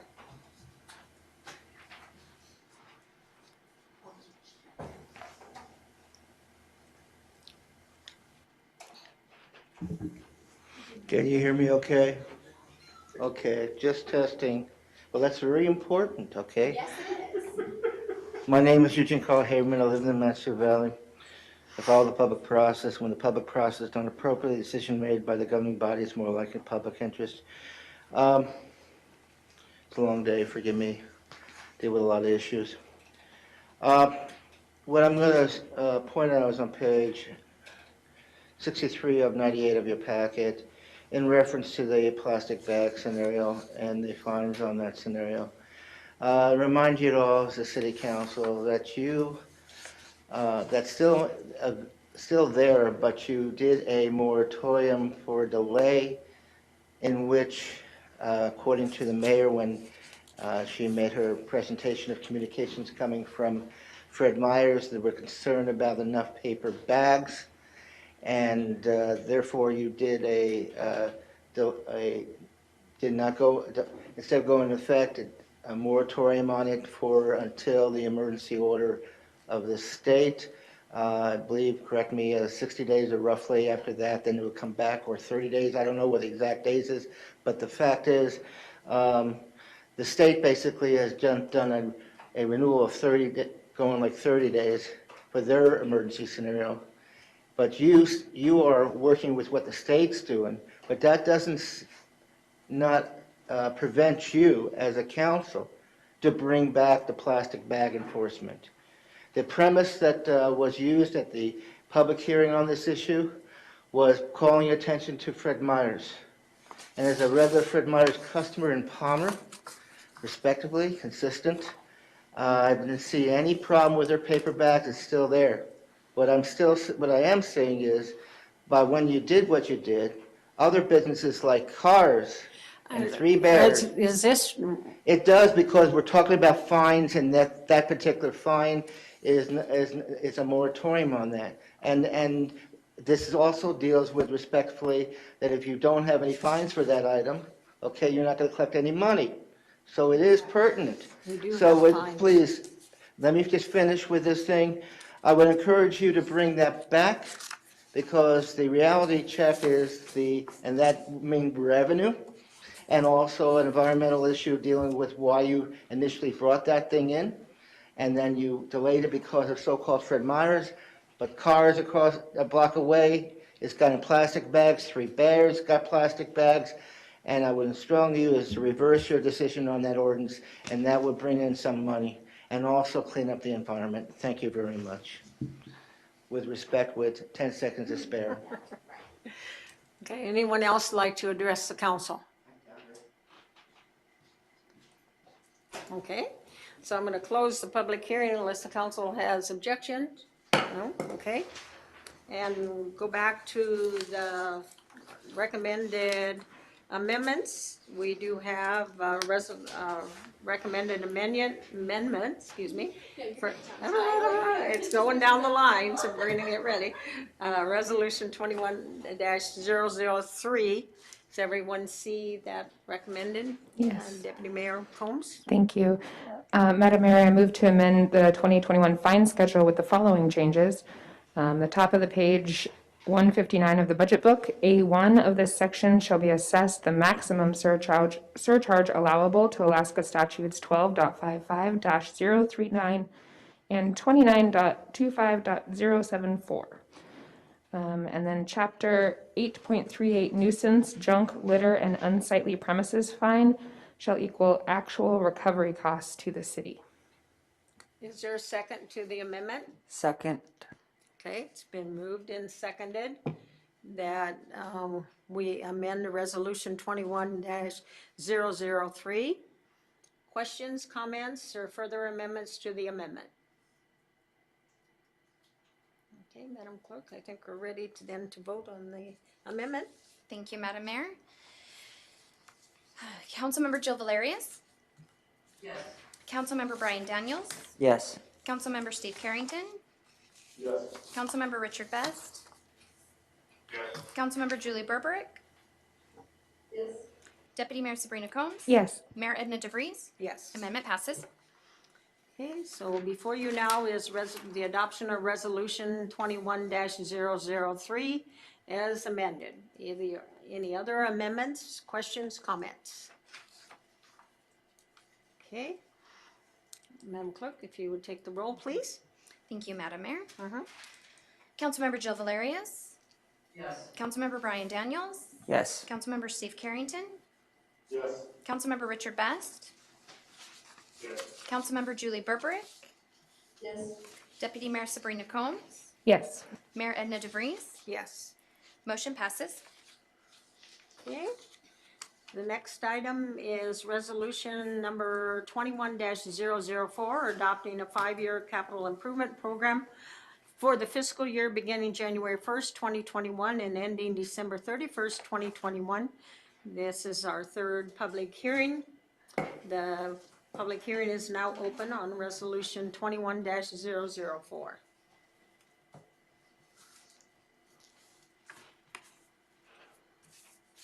There'll be someone else besides me in this world to know.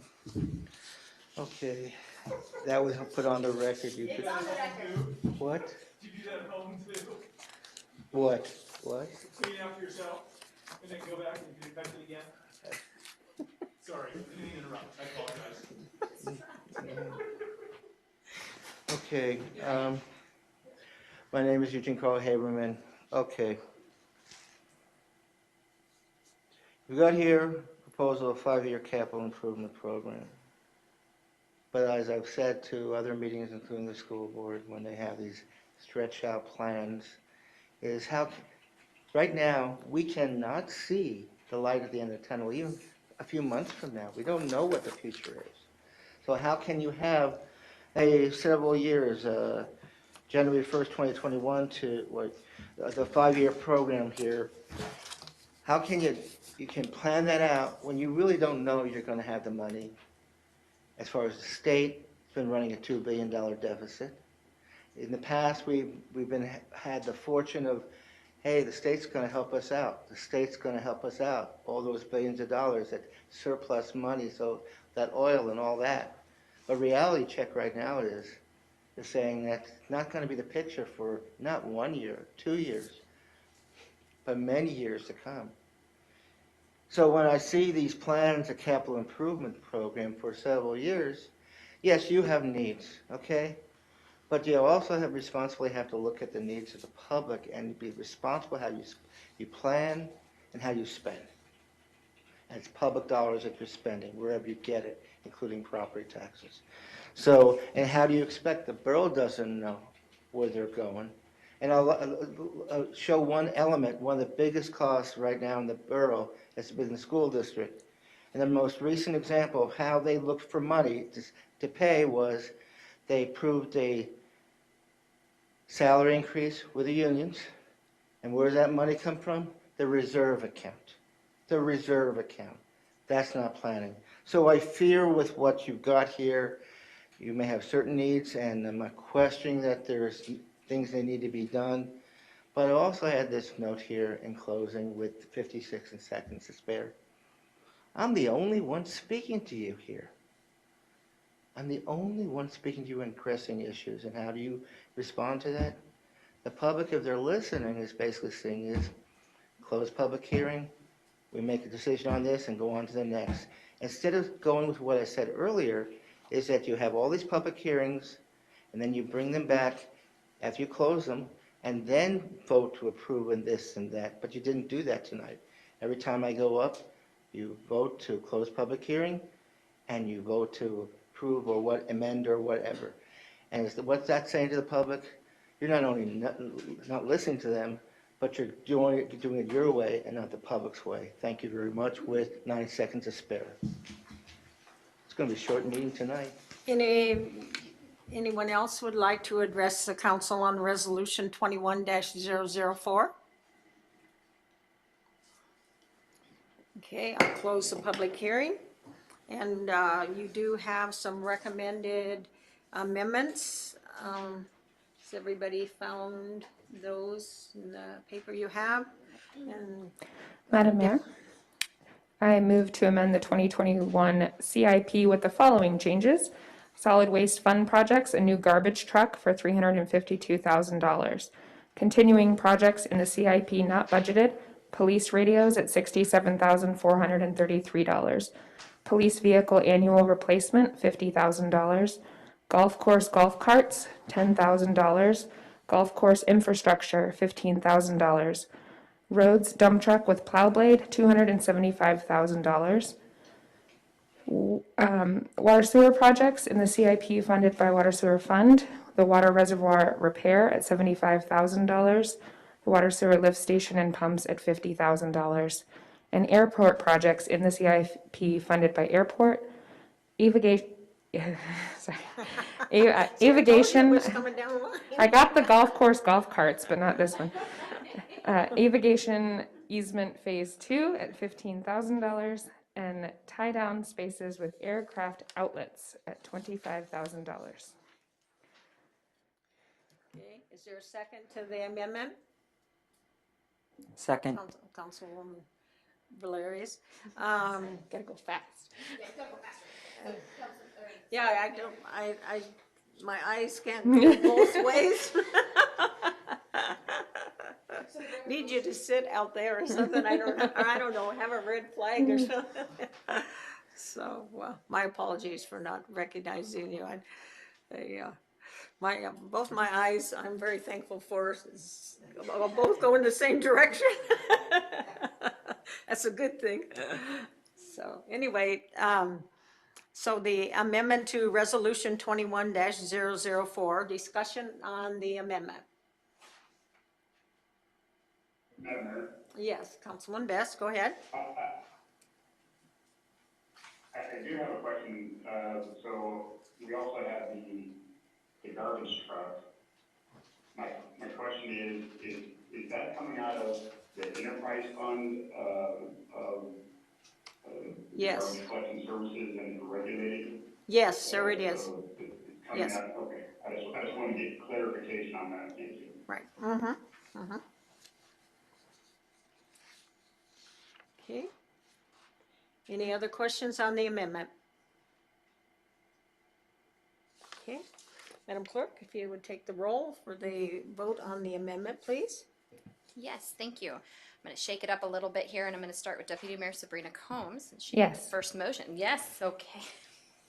Councilmember Julie Burrick. Yes. Councilmember Richard Bads. Yes. Councilmember Steve Carrington. Yes. Councilmember Brian Daniels. Yes. Councilmember Jill Valerius. Yes. Mayor Edna DeVries. Yes. Motion passes. Okay, now for any further discussion on 21-004 as amended. Okay, Madam Clerk, would you take the roll for that, please? Yes. Councilmember Julie Burbrick. Yes. Councilmember Richard Best. Yes. Councilmember Steve Carrington. Yes. Councilmember Brian Daniels. Yes. Councilmember Jill Valerius. Yes. Deputy Mayor Sabrina Combs. Yes. Mayor Edna DeVries. Yes. Motion passes. Okay. The next item on our agenda is a public hearing on resolution number 21-005, adopting a budget for the city of Palmer, Alaska for the fiscal year beginning January 1st, 2021 and ending December 31st, 2021, and appropriating the monies. Public hearing is now open on resolution 21-005.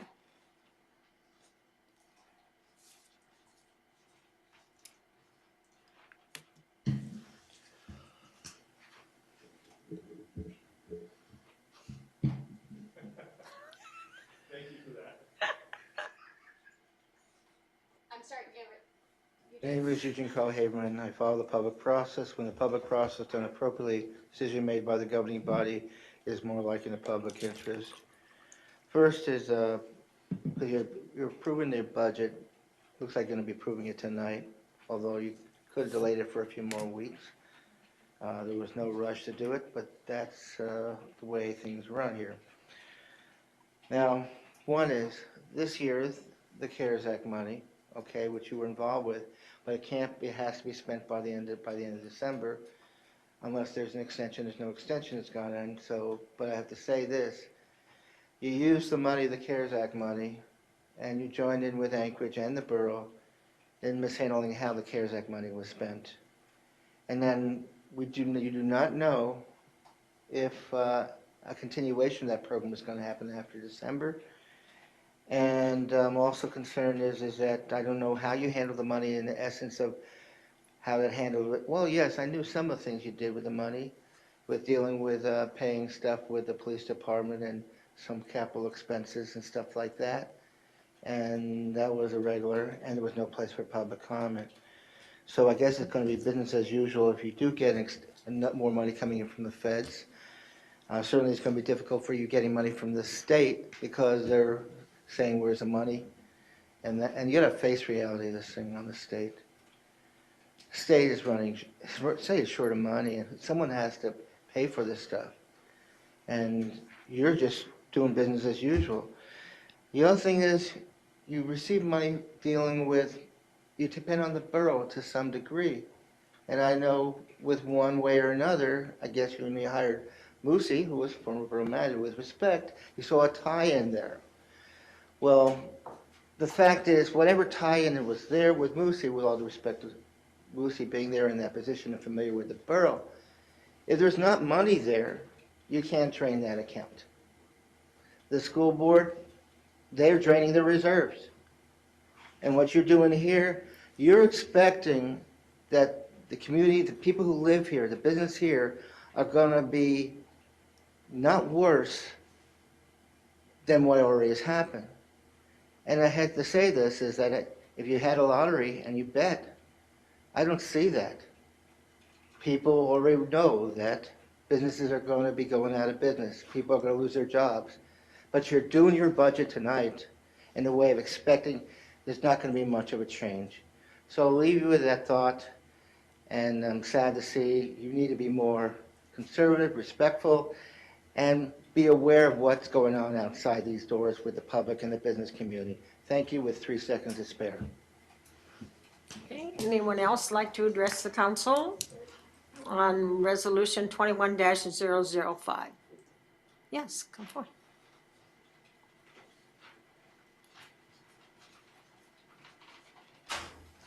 Thank you, Council. My name's Eric Anderson. The only thing I'd like to address regarding this budget is the golf course. And the reason I say that is because I noticed I couldn't pull up the figures on my phone before I came up here. But last year they operated on a budget of approximately 120, 130,000 less than what's proposed for this coming year. And of the 10 years I've been a resident of the city of Palmer, last year was the best the golf course has ever been in. It's been fantabulous shape. And to do that with the huge budget cuts they've had over the year, I think it's possible to do that again this coming year. And the reason I say that is because, similar to what the gentleman before me was saying, there's not much transparency on that. And from what I can tell, it's a privately managed golf course that the city contracts out. And I don't think it's clear to the public on the terms of the contract and the operational costs of what the city puts in besides this management fee. So I think you should take a second look at the golf course, because I know for a fact last year to be in the condition that the golf course was in was the best it's ever been in my residency, that they could obviously operate on significantly less budget this coming year, knowing that there's probably repercussions from COVID coming up. That's what I have to say about that. Thank you. Thank you. Anyone else like to address the council?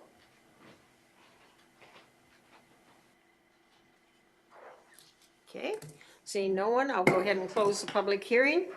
And we do have a couple of amendments. Do we need to take amendment number 1 and 2 separately, or can we take them both together? I think you can take them both together, making Okay. it clear that the primary amendment number 1 would be first. I just Okay. texted Gina and asked that You same get in question. there? Sure. Madam Mayor, I move to amend the 2021 budget for solid waste fund to include purchases of a new garbage truck. Item 05-01-10-6053 at $352,000, and to reflect the allocations in the approved 2021 CIP additions from the general fund to the following funds: $392,433 to Fund 09 General CIP Equipment, and $25,000 to Fund 15, the Golf Course CIP. Okay, is there a second to that motion? Second. Okay, thank you. I kept looking at you, waiting for some response. I didn't even look at those other people. Giving you time to do. Okay, further discussion on the amendments, those 2 amendments. Okay, Madam Clerk, then if you'll take the roll on the amendment. Yes, thank you, Madam Mayor. Councilmember Jill Valerius? Yes. Councilmember Brian Daniels? Yes. Councilmember Steve Carrington? Yes. Councilmember Richard Best? Yes. Councilmember Julie Berberich? Yes. Deputy Mayor Sabrina Combs? Yes. Mayor Edna DeVries? Yes. Amendment passes. Okay.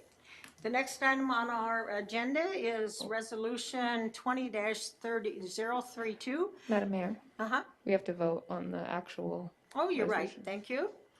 Yes, thank you. No, you don't need to apologize. I appreciate the assistance. So Madam Clerk, will you take and, because that was just the amendments, right? So we need to vote then on the main motion as amended. Yep. And if you sometime put the Yes. camera, yes, Councilman Best, go ahead. We're still open for discussion on the budget. Sure, right. If you have further discussion or amendments to resolution number 21-005, now is the time. Thank you, Madam Mayor. So, could we get updated where the bottom line is with everything that we just added, the amendments, and what is the projected numbers and, expenditures? And from the administration. Okay, he's coming to the mic, sir. Nope, I guess it's not. Oh, he is. Okay, he just picked up his book.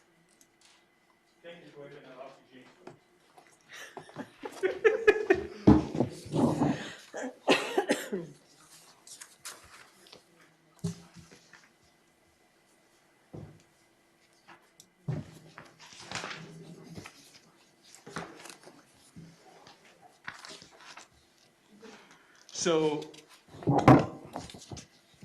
okay. No, Eugene cleaned it. So essentially what we did with the amendments, it's for, you have added $417,433 that were not budgeted for capital expenditures out of the general fund. In addition, you have taken $352,000 from the solid waste fund to purchase a new garbage truck. And that was from funds that we have planned for future equipment. And you've also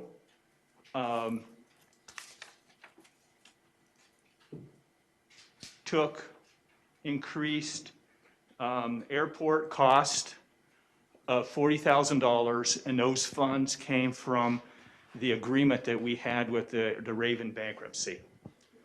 So at this point in time, total expenditures is $17,677,337. And that includes $12,030,157 from general fund, enterprise funds, water and sewer at $2,719,452, airport $403,783, solid waste $1,143,728, golf course $597,570, and the capital improvements, as we talked about earlier, $392,433, with water and sewer projects at $125,000. We do have two things that we've not talked about specifically, is we have $119,537 for police grants. This is the proposal that was approved by the city council, I think 3 years ago, for the opioid task force undercover, or let's get this crap out of our town program. I think that was it. I think it was a get this crap out of our town program. Right. That is the cost. We are getting approximately $80,000 through grants to cover that, but next year we'll have that full boat of what to pay for. That's a narcotics grant. So that amounts to $17,677,337 for this budget. No increase to property taxes at 3 mills, and also to 3% sales tax. So as far as what we're taking in, we are proposing to take in $600,000 less for this 2021 budget than we actually did in 2019. So we are planning conservatively based upon our environment. And for those that couldn't see or didn't see, the finance director presented a sheet to John that he's been reading on, and the clerk has taken a photo of that, so I think she's going to be emailing that to everybody. So why don't we take about a 5 or 10 minute break while she gets that out to all of you, and you have a chance to look at it, so you have all of those figures before you. So we have 8:39 here. I don't know, is 6 minutes enough, 8:45? So let's come back at 8:45. That should give you Norma a chance to get it out to you, and you have a time to look at it. So we're at ease.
I'm going to go ahead and call the meeting back to order. Sorry, we were talking here. No surprise about that part, but.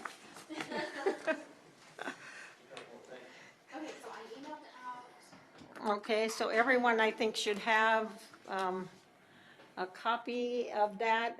Councilman Best, does that address the questions you had? Thank you, Madam Mayor. I think it emphasizes, my concern was that we were pressing that threshold, of being deficit driven. Mm-hmm. And, that's where I had my problem.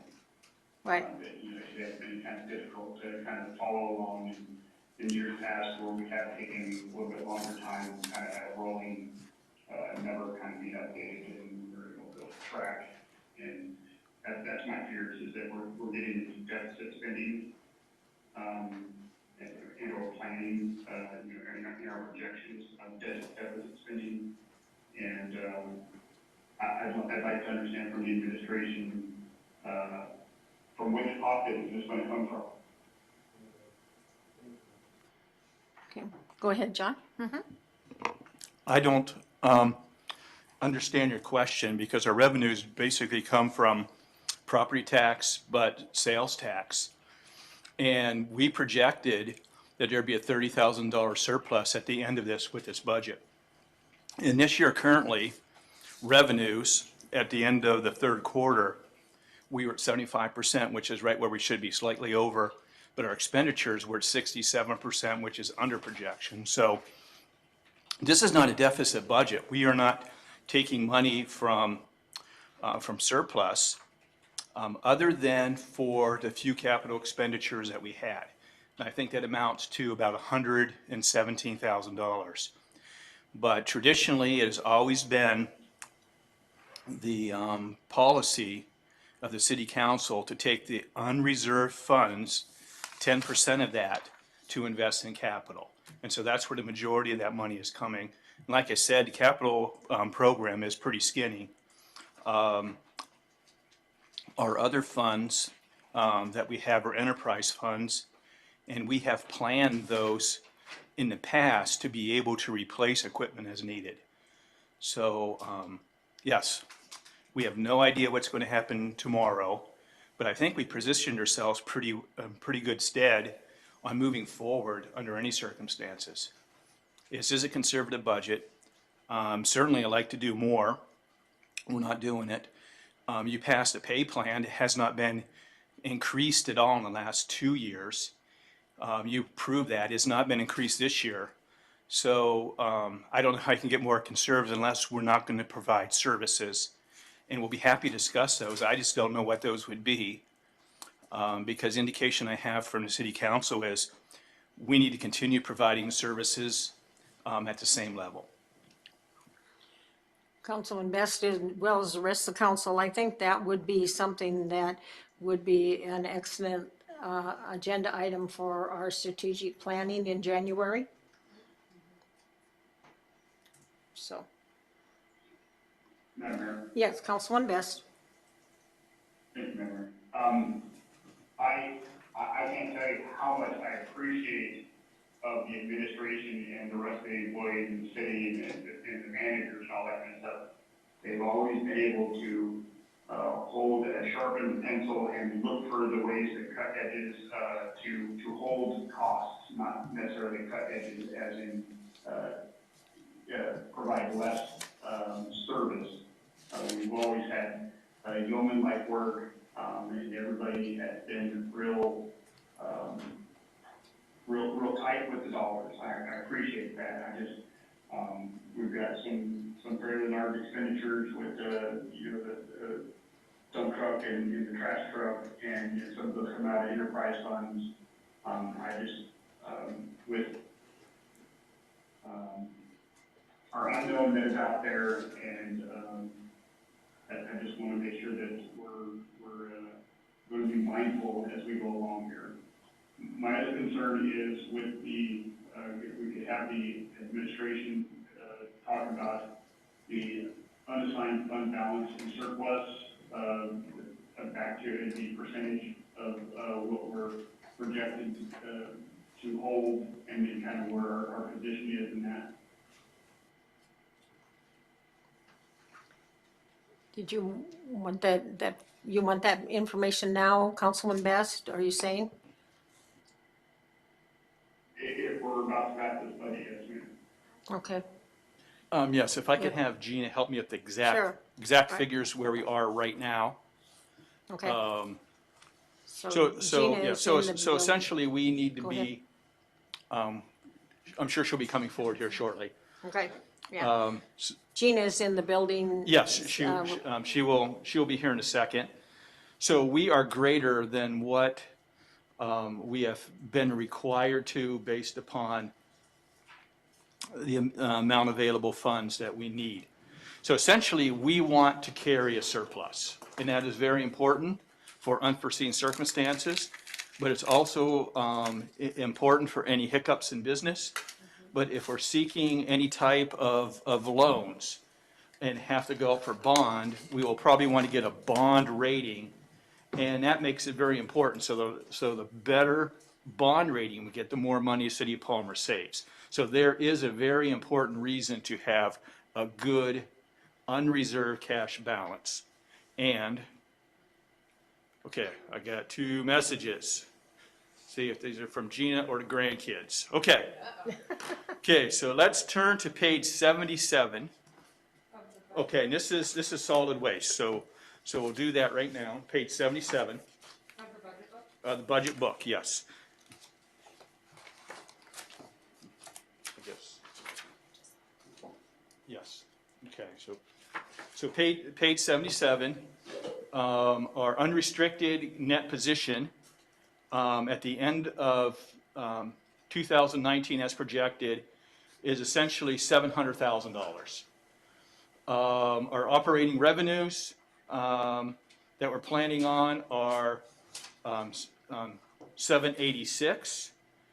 And our unrestricted net position at the end of 2021 is going to be 660,000 minus the dump truck number, the garbage truck number. 352. So it'll be up 352. But essentially, I mean, this is an enterprise fund. We collect fees to pick up people's garbage. We have to pay for equipment, manpower, and then we got to pay for the landfill fees. And the City of Palmer has been consistently doing this well. So I guess you could be concerned with their net position next year is minus $5,000. And usually how you handle that is you raise rates, and we're not proposing to do that. Councilman Best, do you have any follow-up on that particular section? No, ma'am. This is just kind of the public information aspect of our budget that normally we've got 2 or 3 more meetings and kind of able to kind of pick this stuff out so that we have these conversations so that the public is more informed, because the public is going to generally dive down into these budgets, but it's great to have, to pose these questions, to see the administration react and to talk us through it so that it is part of the public process. So I appreciate it. Thank you. Yes. Oh, John, go ahead. Yes, with that, and I certainly understand, but there's, when I proposed this schedule, there's a rhyme or reason. We've had 3 public hearings on each of these items. City of Palmer always has 3 public hearings, so that's not changed. And by approving this earlier, it really gives us time to kind of react at 1 month and get ready for 2021. Waiting till the last minute, a lot of times, is not the best management position to be in because you can't react. So if something pops up here, and the city council can always amend the budget, it is a legal spending plan, but we always do make amendments because you have no idea what's going to happen 9 months from now or 12 months from now. But this is a legal guide to spend within these spending limits. So I certainly understand we're doing this earlier this year, but I think the same care and presentations and public hearings has really not changed from year to year. Further questions from the council before, or any other amendments before we have the final vote on the budget?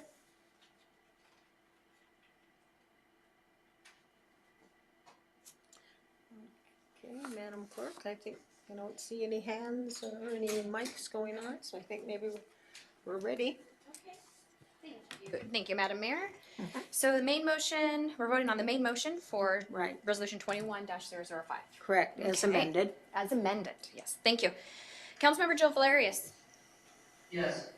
Councilmember Brian Daniels. Yes. Councilmember Steve Carrington. Yes. Councilmember Richard Best. Yes. Councilmember Julie Berberick. Yes.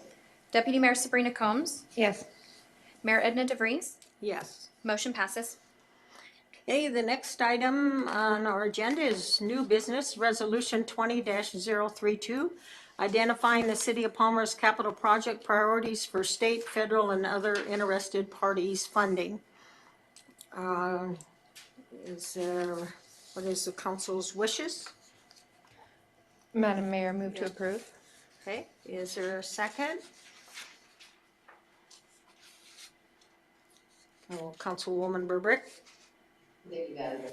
Ever do call on somebody and all you were really doing was scratching your ear or something, just say, no, I don't want to do that, okay? Alrighty, so we have a motion to adopt, discussion, questions, amendments by the council.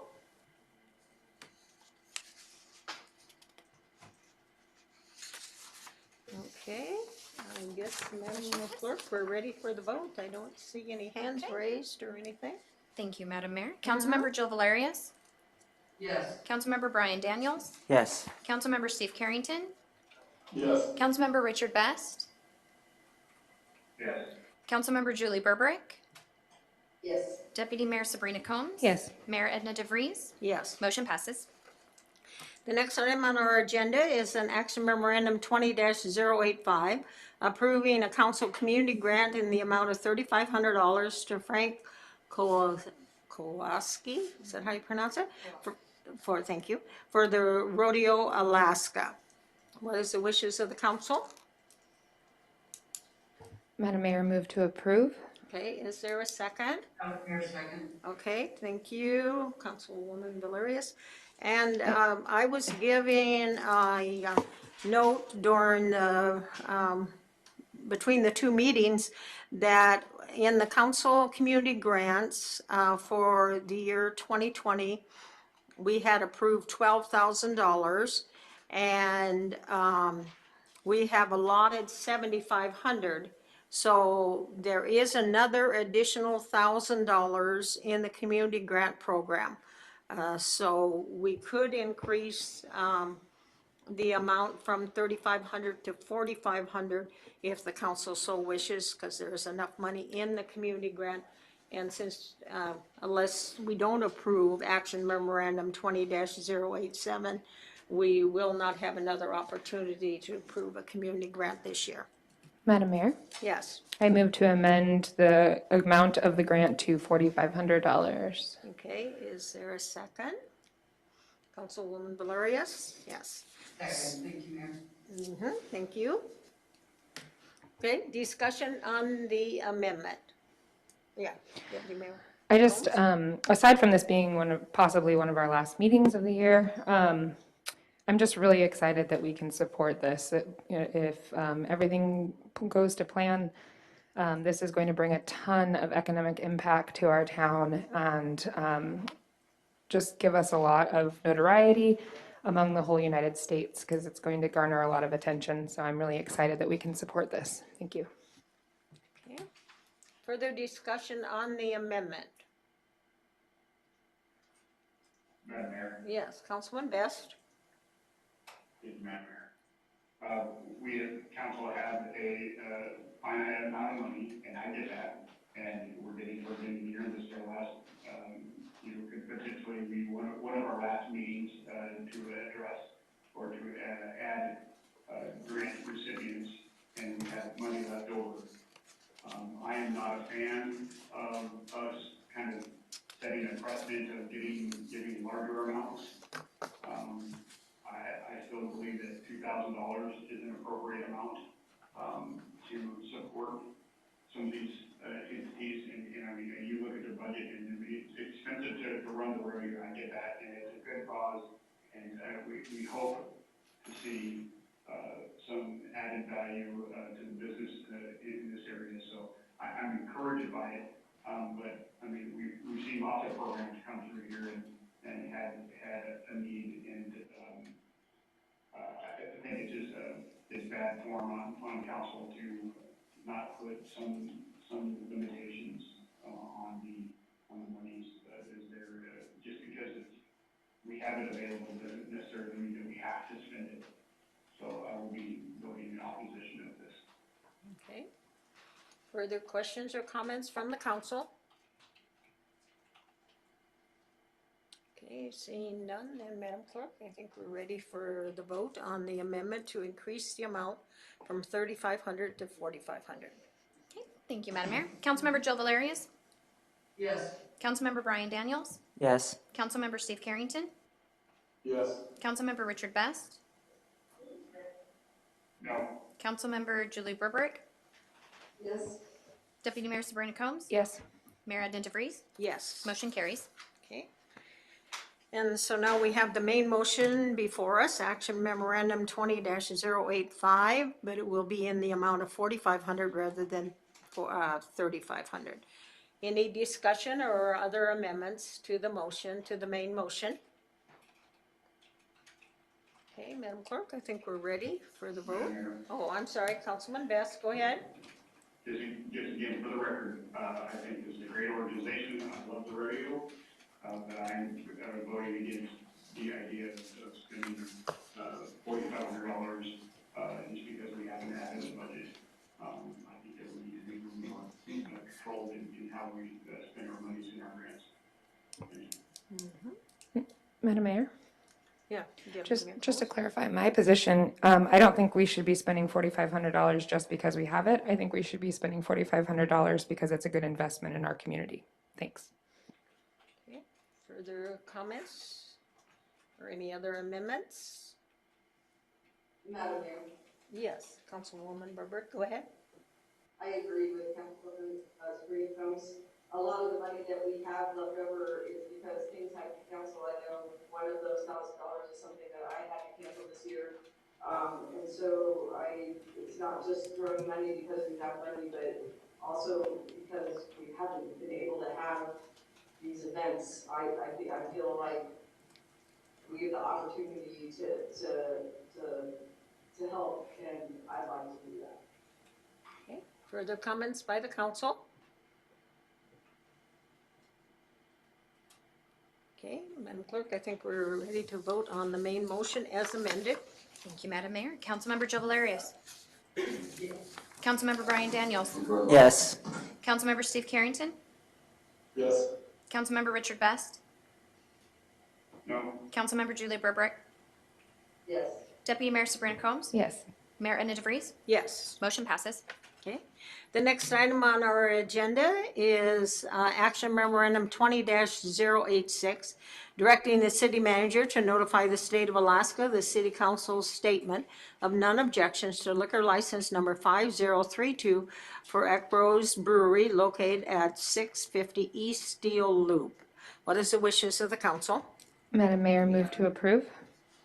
Is there a second? Okay, Councilwoman Valerius. Discussion on the motion, questions, comments, amendments to the main motion? Madam Mayor, Yes, Councilman Best. could we ask the clerk if she has received any opposition to us doing this? Yes, she will. Thank you. Thank you, Madam Mayor. I have not received any communication since this packet was published. Thank you, Madam Mayor. Okay. Further questions or comments or amendments to the motion? Okay, Madam Clerk, we're ready to vote on the motion for Action Memorandum 20-086. And for the first time in a long time, no amendments.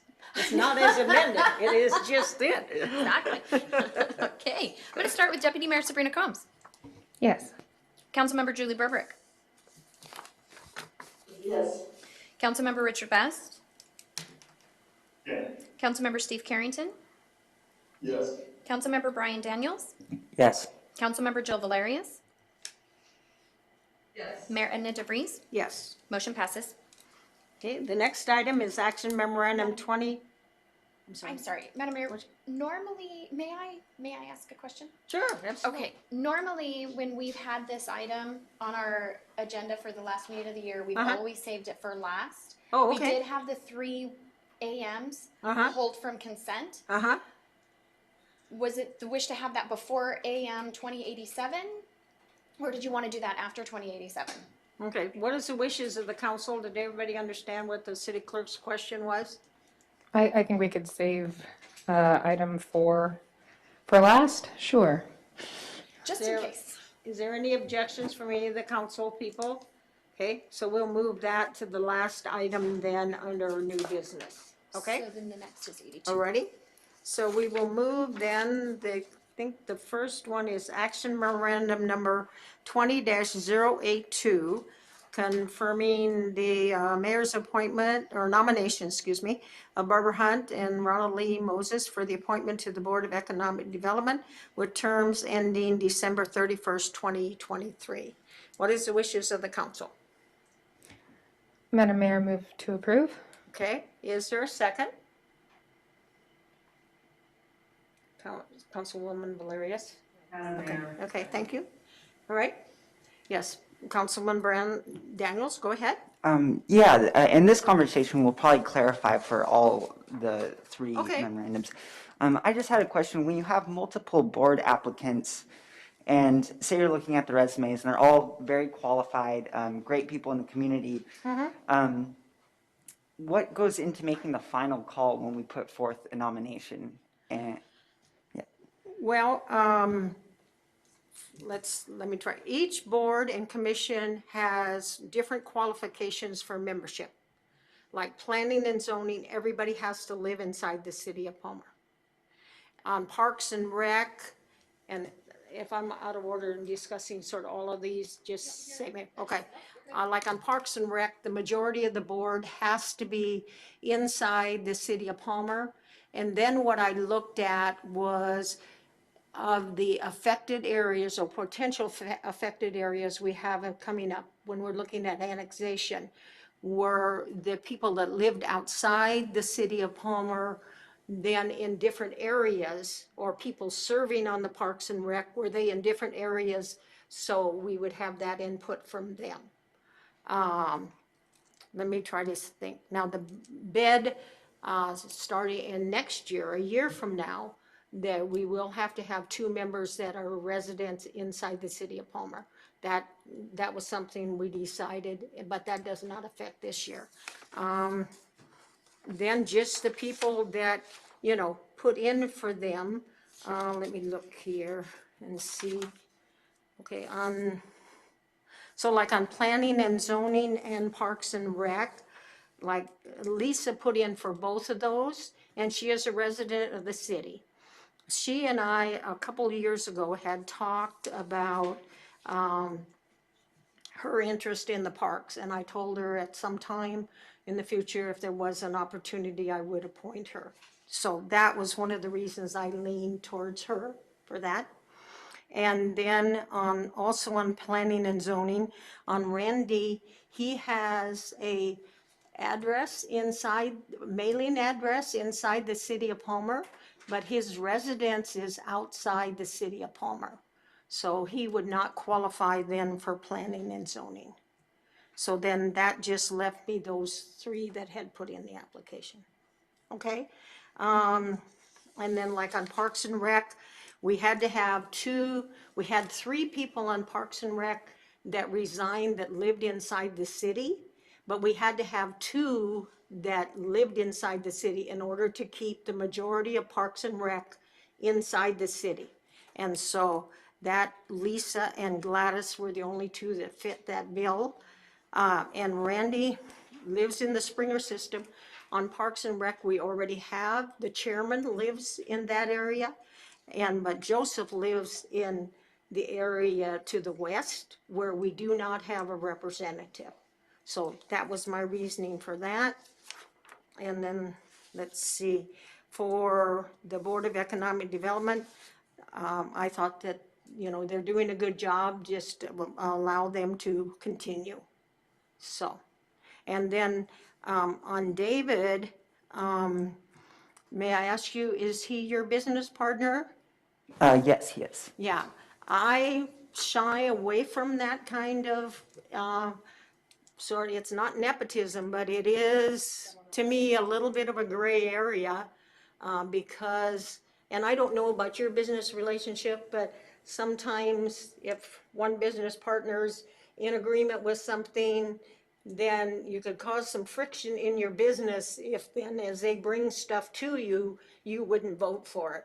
And so the appearance of, neutrality for our boards and commissions, that was the reason I didn't consider him. Okay, so, any other questions? Did I hit all of them? Yeah, no, thank you, Madam Mayor. That was a great clarifier. Yeah, thank And you. before this, I always interviewed everybody. I mean, the clerk can tell you, but I didn't this time. I talked to some people on the phone, and I just looked over, like I said, in geographic locations or, whatever there was requirements on the Parks and Rec, as well as like planning and zoning type things, okay? So let's see, we are on 82. I guess that's where the motion is. Unless, if you wanted to make a motion for everybody, or if you want to continue to have them separate, that's fine with me, whatever you want to do. Madam Mayor. Madam Mayor, I move to join them all together. Okay. Is there a second? Second. Okay. It's been moved and seconded that we consider action memorandum 20-082, 3, 4, and 7. Does that agree with what you have? We didn't pull one of those. I think it was just 2, 3, Oh, and that 4. 7 is the cancellation of the meeting in the minutes. We don't want it, we don't, yeah, sorry about that. So, A2, 3, and 4. Okay, so it's been moved and seconded that we combine these 3 for consideration at the same time. Further discussion or amendment on that? Madam Mayor. Yes, go ahead. Since we've brought this to the table, I just would be remiss if I didn't comment. And for the BED, all 4 of those people are wonderful people that contribute to our community. If I was making this decision, which I am not, Ailish Van is the executive director of the Palmer Chamber of Commerce, and she's a city resident. It's a really nice relationship to have. Ralph Renzi sat on that board for a long time, and he was that. It's just nice to have that bridge. I believe Barbara Hunt and Ronnalee Moses both do an amazing job. Ronnalee is a local business owner, and Barbara Hunt knows everything there is to know about Palmer. And so I wouldn't want to get rid of them, but I hope that we can encourage Ailish to continue applying when there's a vacancy. I think her expertise and knowledge as a former city employee as well would be just extremely good to have on that board. And so if at all possible, to continue encouraging her to apply would be great. Thank you. For a private conversation, and I wasn't going to bring it up, and maybe some of you know, because I know you are friends with her. When I seen it and I knew that I leaned towards reappointing, I did call her personally, and I said to her, I'd really like to have you on something. Is there any of the other boards or commissions that, that I could maybe, and I gave her 24 hours and I didn't hear back from her. And so I assumed that she just wanted to leave it where it was there, because I agree with you. She is an outstanding candidate. And as I said, this next year or a year from now, I'm going to have 2 people that reside inside the city. And I don't know whose terms are coming up.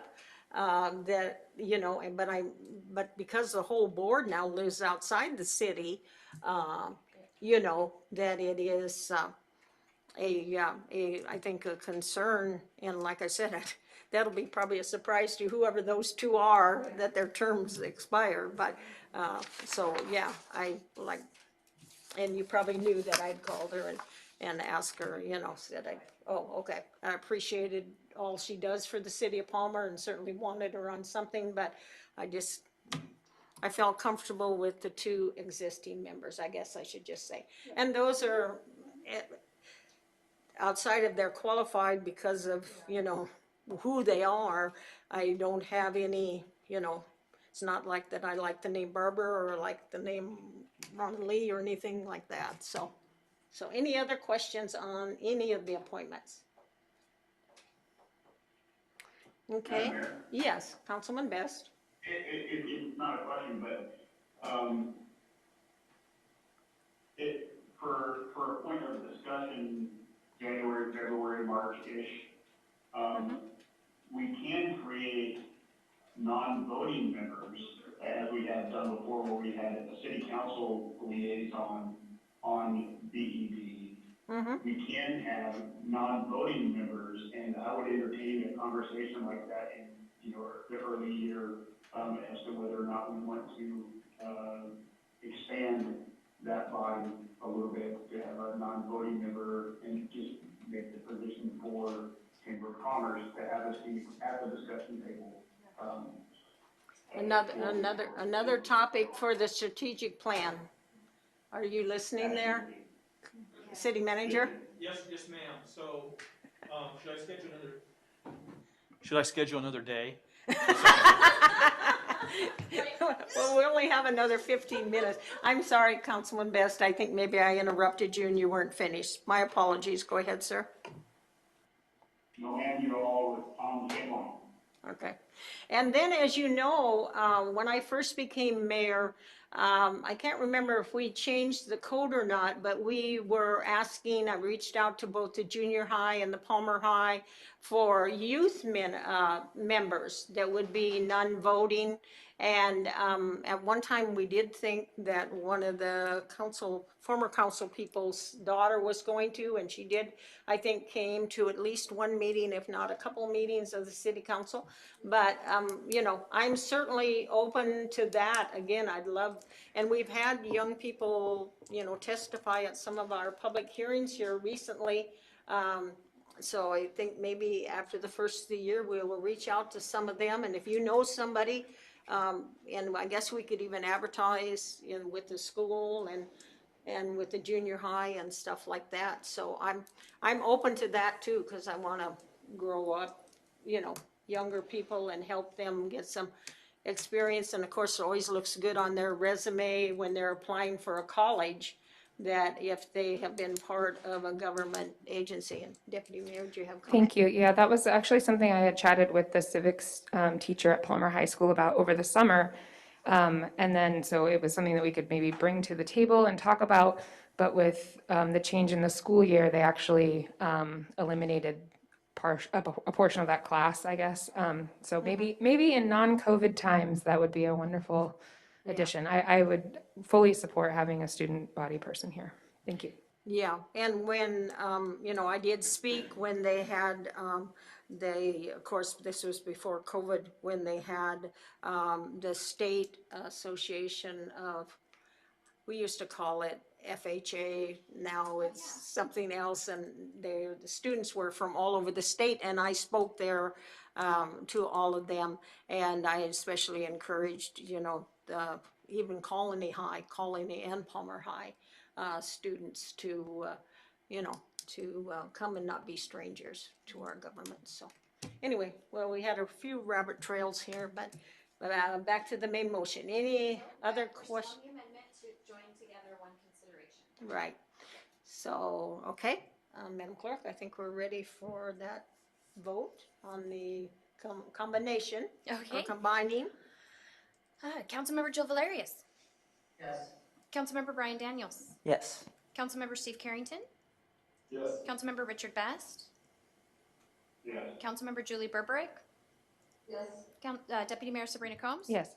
Mayor Edna DeVries. Yes. Great. Now the And main now- motion is for all 3. Okay, so now you have all 3. The airport was already adopted under the consent agenda. So questions, comments?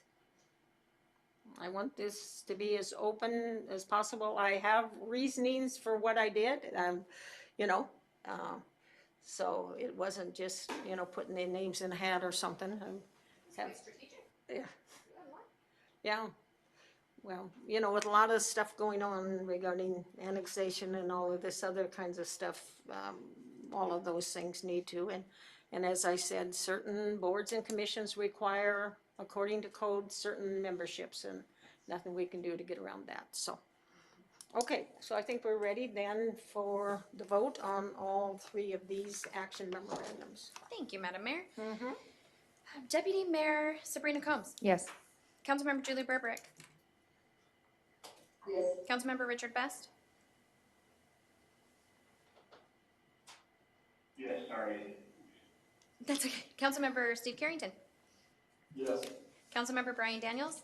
Yes. Councilmember Joe Valerius. Yes. Mayor Edna DeVries. Yes. Motion passes for 3 AMs. Okay, so now we had moved action memorandum number 20-087, approving the cancellation of the December 8th and 22nd, 2020 regular council meetings. What is the wishes of the council? Madam Mayor, move to approve. All right, is there a second? Madam Mayor, I'll second. Okay, Councilwoman Valerius. Questions, comments, amendments to the motion? Madam Mayor. Yes, go ahead, Deputy Mayor. I guess I can probably answer this question myself, but just to clarify, should tomorrow's meeting not be finished, we would still have the ability to call another special meeting to finish that. Is that correct? Okay. Yeah. Thank you. It depends on the speed of the readers. I'm happy to take a shift reading tomorrow if you'd like me to. Thank you. Can we put it in chipmunk mode? No. Or Hawaiian pig, what's the language they speak in Hawaii? What's it called? Pig Latin, or I'm not pig Latin, pig something. Because we have a lot of people from our church that are from Hawaii and they start talking this stuff. Huh? Pigeon, okay, yeah, okay, yeah.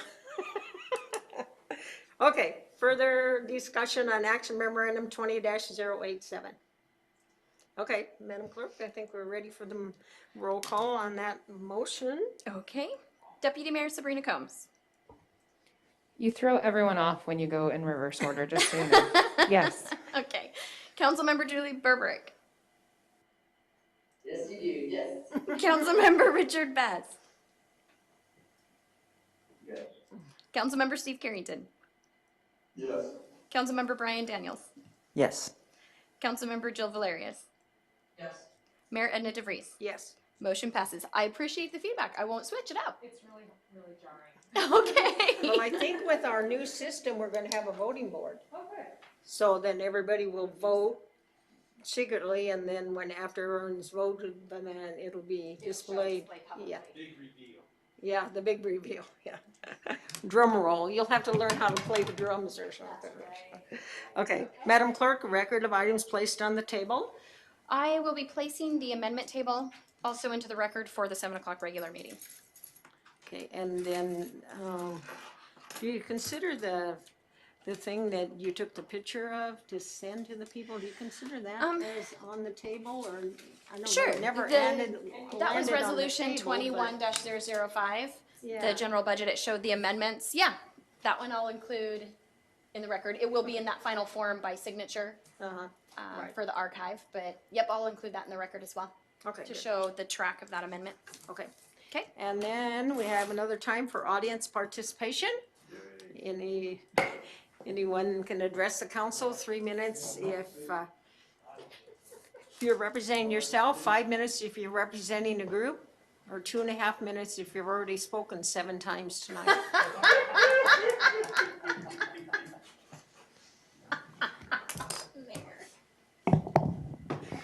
You'd miss me if I didn't tease you. I don't know. He'd feel he was unloved. Do you feel unloved? Don't know. Ready? My name is Eugene Callahan. I live in the Matsu Valley. I follow the public process. When the public process is done appropriately, decision made by the governing body is more likely the public interest. Number 1 point. In the last few months, both you, Ms. Patty of Anchorage, Matsu Borough, have decided to be fiscally irresponsible in improving their yearly budgets. I don't think I have to say anything more. That's what's happened. I've said enough on this issue of the budget, and I hope that there would be more responsible decisions made here as well as in Anchorage, but I guess not. Oh, I add one more point, include the Matsu Borough School District when they approve the labor contract for the teachers. Second is this. You're gonna have a meeting tomorrow, the day before Thanksgiving. You don't offer telephonic. And tonight in the meeting, you had members of the public present. About 8 or 9 people came in, and none of them wore face coverings. Right now, the mayor is not, the clerk's not. You got a proposed mandate that you are pursuing to see if you want to vote to inquire it.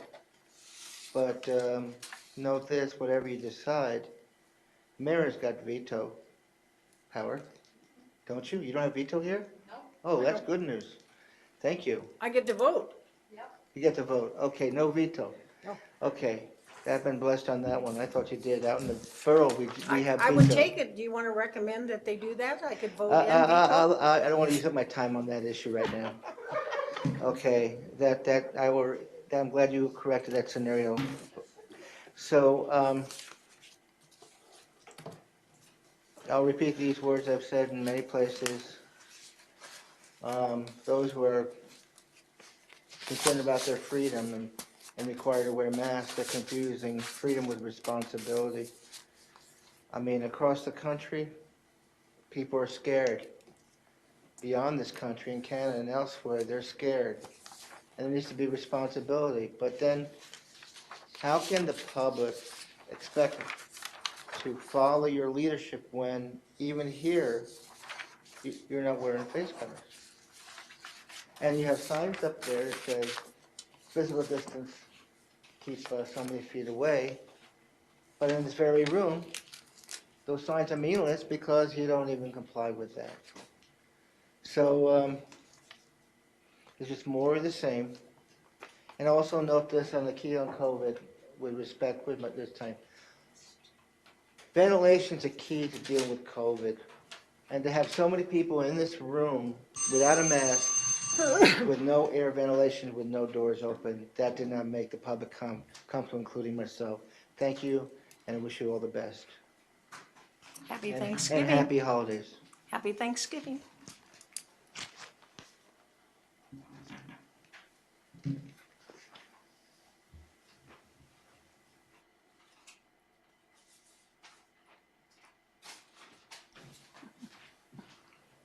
Good evening. I'm Penny Mosier. My name is Gladys, but my friends and my family call me Penny, and I wish you guys would do the same. This evening I sat in here, I watched and observed every one of the council members, to include the staff, coming in and providing answers. I'm very, very, as a resident, impressed with our council members.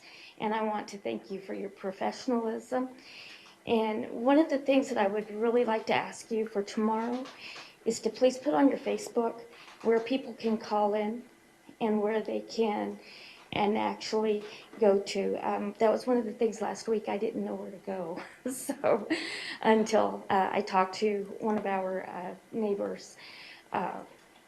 And so anyway, I just want to say also thank you, Mayor DeVries, for the appointment to the Parks and Recs and Cultural. I'm very, very excited to be on that board and serve the community. Thank you. And I want to also say to Mr. Eugene, I'm wearing a mask tonight because I'm mandated to do that by my work. It's not a choice for me, it's a must that I wear this mask. Because if I go into work, I work for the Department of Defense, and if I have COVID, I take out an entire squadron, over 250 people. We cannot continue to meet our freedoms and to keep you guys safe from that perspective. So just please think about that for just a moment. Thank you. Thanks, Penny.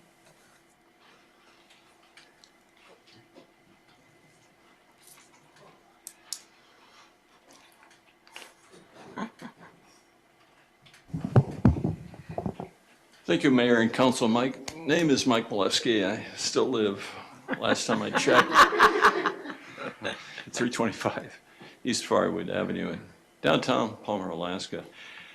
I wanted to thank you all for doing the work, those who are out there in Zoom land and those who are here. Doing a budget is the core piece of everything that a council does, or a school board, or assembly. And I know, having sat here many hours, watched the process, that you have done the process.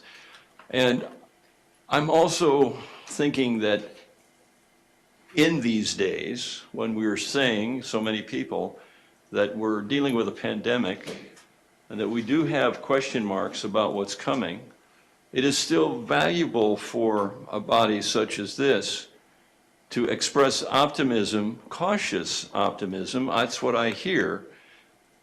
And being mindful that a budget is a plan, and that over the year, as whatever develops, you have the capability of adjusting that plan. But you are still reaching towards something which gives some degree of surety to the citizens of the community and to the employees that work very hard here.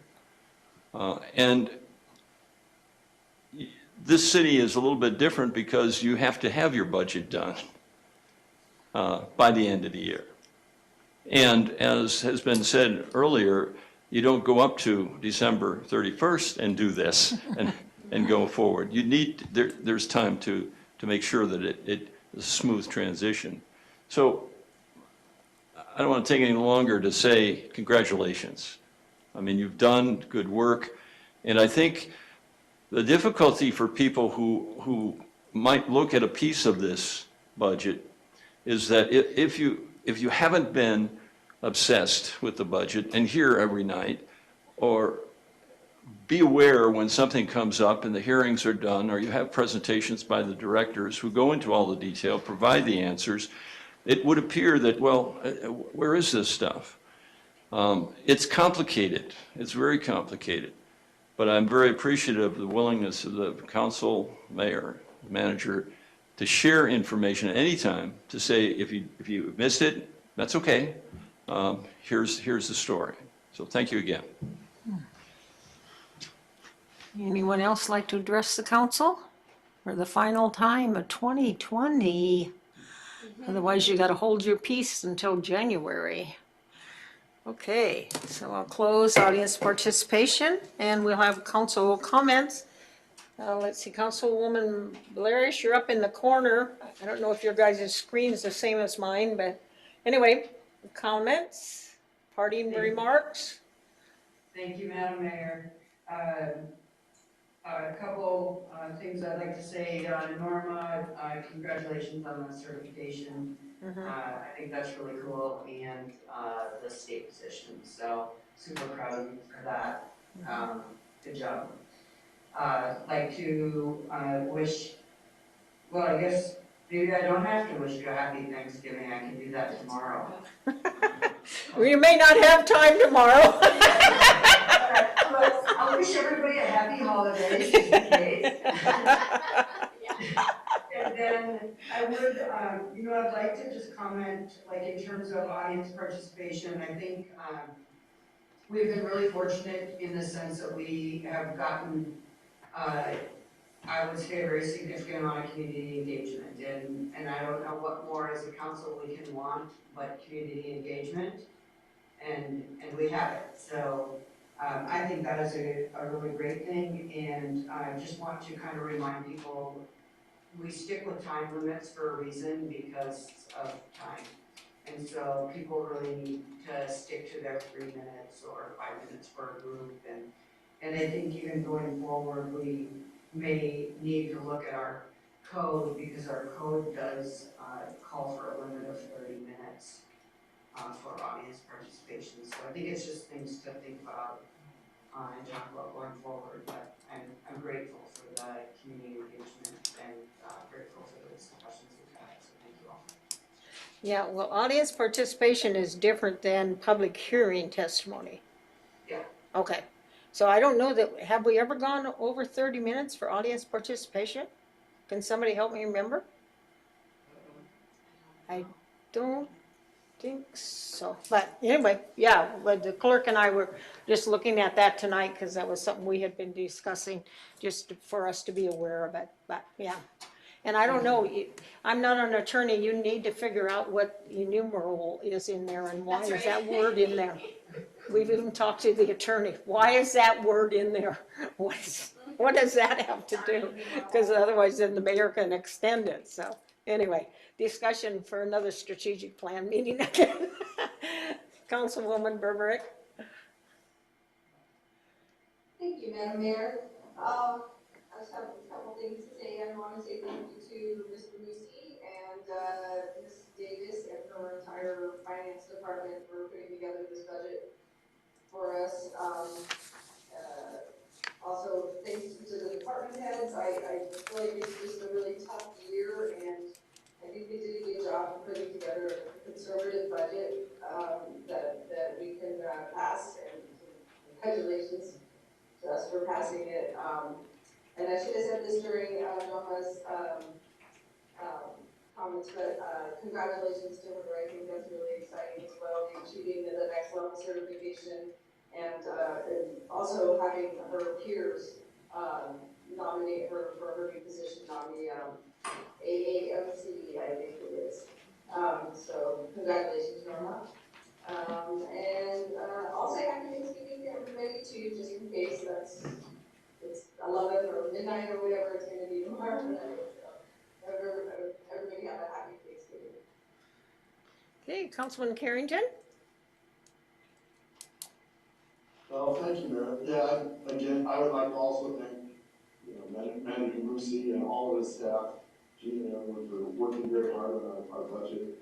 And wishing all of them a happy Thanksgiving. Congrats to Norma for her achieving that's a rather high position she's achieved. So congrats, it's a job well done. And yes, I'm glad that we have Zoom. I'm 3 weeks ago I had knee surgery, so I'm still moving around kind of slow. So it's kind of handy to be able to do this. That's all. Happy Thanksgiving. Councilman Best? Thank you, Madam Mayor. I'd like to second a lot of those comments that were out there. Congratulations to Norma, job well done. Manager Lucy, the directors, and all the rest of the staff. And because I know those directors depend on the rest of the employees to also help them understand and refine their numbers. And also, I'd like to give a little shout out to the former manager, Mr. Wallace. I think he set us up for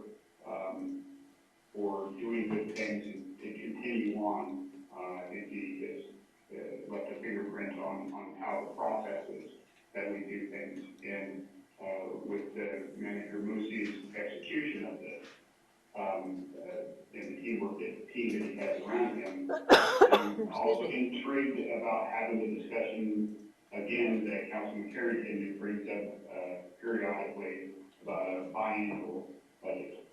I think that we have shown that we can basically run a fairly streamlined process, and I'd be interested in that in our upcoming discussions.